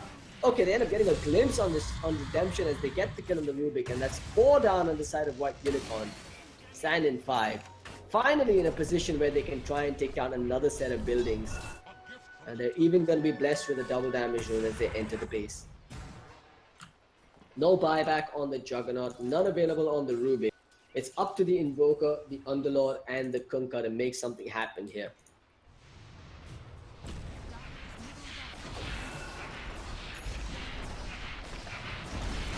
Many barracks down, there's the hook in coming out. They're creating space. ASD can't really use any single target spells on him, or he gets hit with it himself. Deafening Blast actually does more harm than good here. It's out of the pit, and Mamacita, he wants to finish this game. Underlord chose not to buy back even. I think they just tapped out here. It's Mega Creeps up against White Unicorn, and it looks like their hopes and dreams to reach the summer land have just been crushed, courtesy some very poor decision making.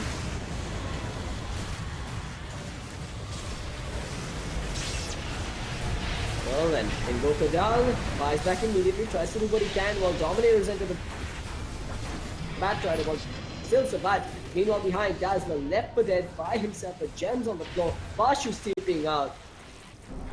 But does White Unicorn have what it takes to battle it up against Mega Creeps? Perhaps if they get this kill on Disruption, they'll find themselves in a better position. You've already got 3 down on the side of the Radiant. Make it 4 as Disruption is about to drop. Doesn't have enough mana for a static link even, and indeed, it's gonna end up going down here without much of a contest. But all 4 of those dead heroes have buybacks on the side of Stand in 5. And White Unicorn, they really have no way to push out against Mega Creeps. 1 creep at a time is what the Juggernaut can do. He's got no cleave through a Battle Fury, they've got no Maelstroms, no Mjolnirs available. And while Invoker may have just picked up a 10-second BKB, I think it might just be a tad bit too late. Maybe you just go for Roshan here as White Unicorn. Get an Aegis and a Cheese and just try and mount successful defense after defense until you can get some AoE damage on your cores. But instead they're going to go for the Hail Mary push down the middle lane. Going to work on that tier 3 tower. Also have a fortification available. Can White Unicorn come back here from the depths of hell? Let's buyback number 1 from the Razor, and immediately we're seeing White Unicorn just turn tail and make a run for it. They'll blink out to safety. Sad continues to chase though. They've got the Dark Crypt available. They don't want to quite connect on him. They want to find someone else here. Looking for the Invoker. Lincoln Sphere triggered. They don't have a gem to spot him though.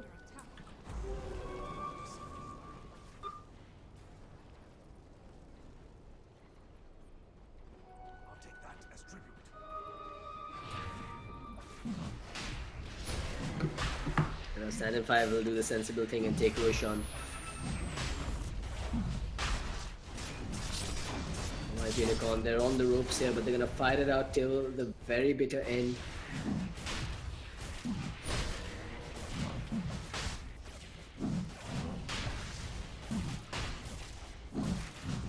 What's really left in their arsenal to take the fight to their opponents? I mean, you can see Clutch trying to get a Maelstrom into a Mjolnir soon enough, but it's gonna be a long time before he gets it. I think at this point you ditch the buyback altogether. And he doesn't have a buyback, so probably just sell the Ring Killer and get a Maelstrom right now. Although you can't quite afford it just yet. Maybe with, yeah, I think if he sells the Magic Wand and the Aquila, he has money for a Maelstrom. So again, I'm not sure why he isn't doing it.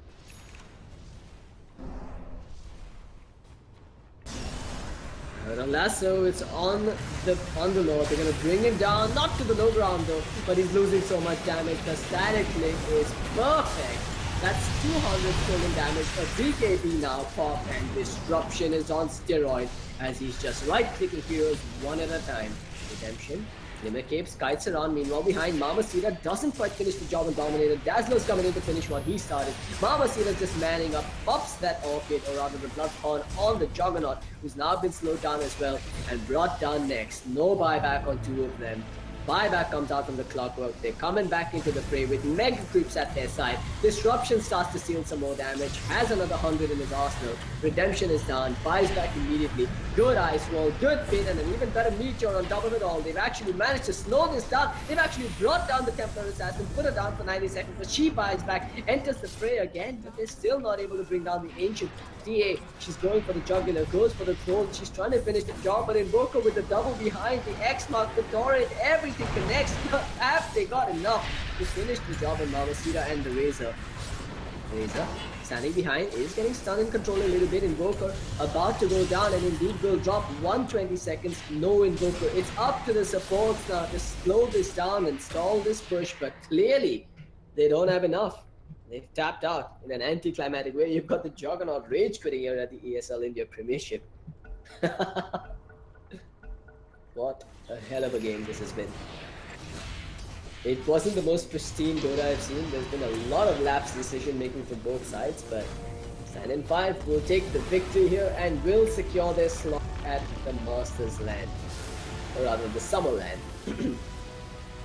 Well folks, hope you guys have had a blast. I will be seeing you now. I think I'm going to see you directly on the 29th, folks. That's when the first games for the LAN event are going to be happening. So do tune in then. Same place.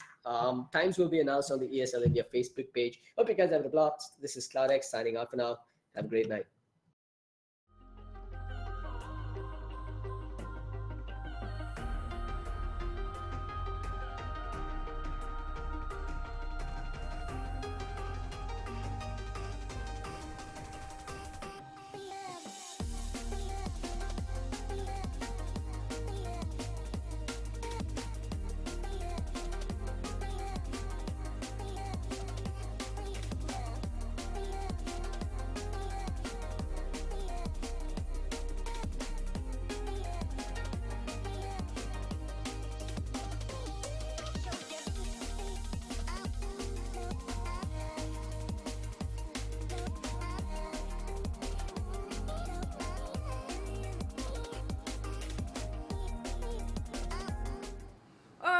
Ladies and gentlemen, that seems to be the end for today's show for you guys, and congratulations to Stand in 5 on their victory. They have defeated the White Unicorn, which means that this team, Stand in 5, is going to be at the LAN event that's going to happen in Mumbai in the Masters League. They have joined the Masters League. That means they're going to be fighting up with the boys in the Master League in Mumbai. But it's not over yet. We still have one final day of the relegations, one last day of the playoffs remaining, which will be tomorrow. That will decide the fate of the remaining teams and players. So this has been fun. Thank you guys for being an amazing audience here at ESL India Premiership 2017.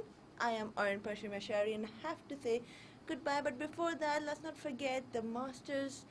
The summer season is ending. That means the finale is going to happen in land event in Mumbai on 1st and 2nd of July. You guys need to be there and it's going to be awesome. Those who have joined us on YouTube channel of ESL India, thank you being for amazing audience. I hope you have subscribed and liked to us, and do follow us on Facebook as well. This is ESL India Premiership 2017, sponsored by Oman by HP, HyperX, Zoe by BenQ, and all of this is organized by the good folks here at Nodwin Gaming. So I'll see you guys again tomorrow at 6:30 p.m. sharp. Make sure you guys are here. Until then, have a great night.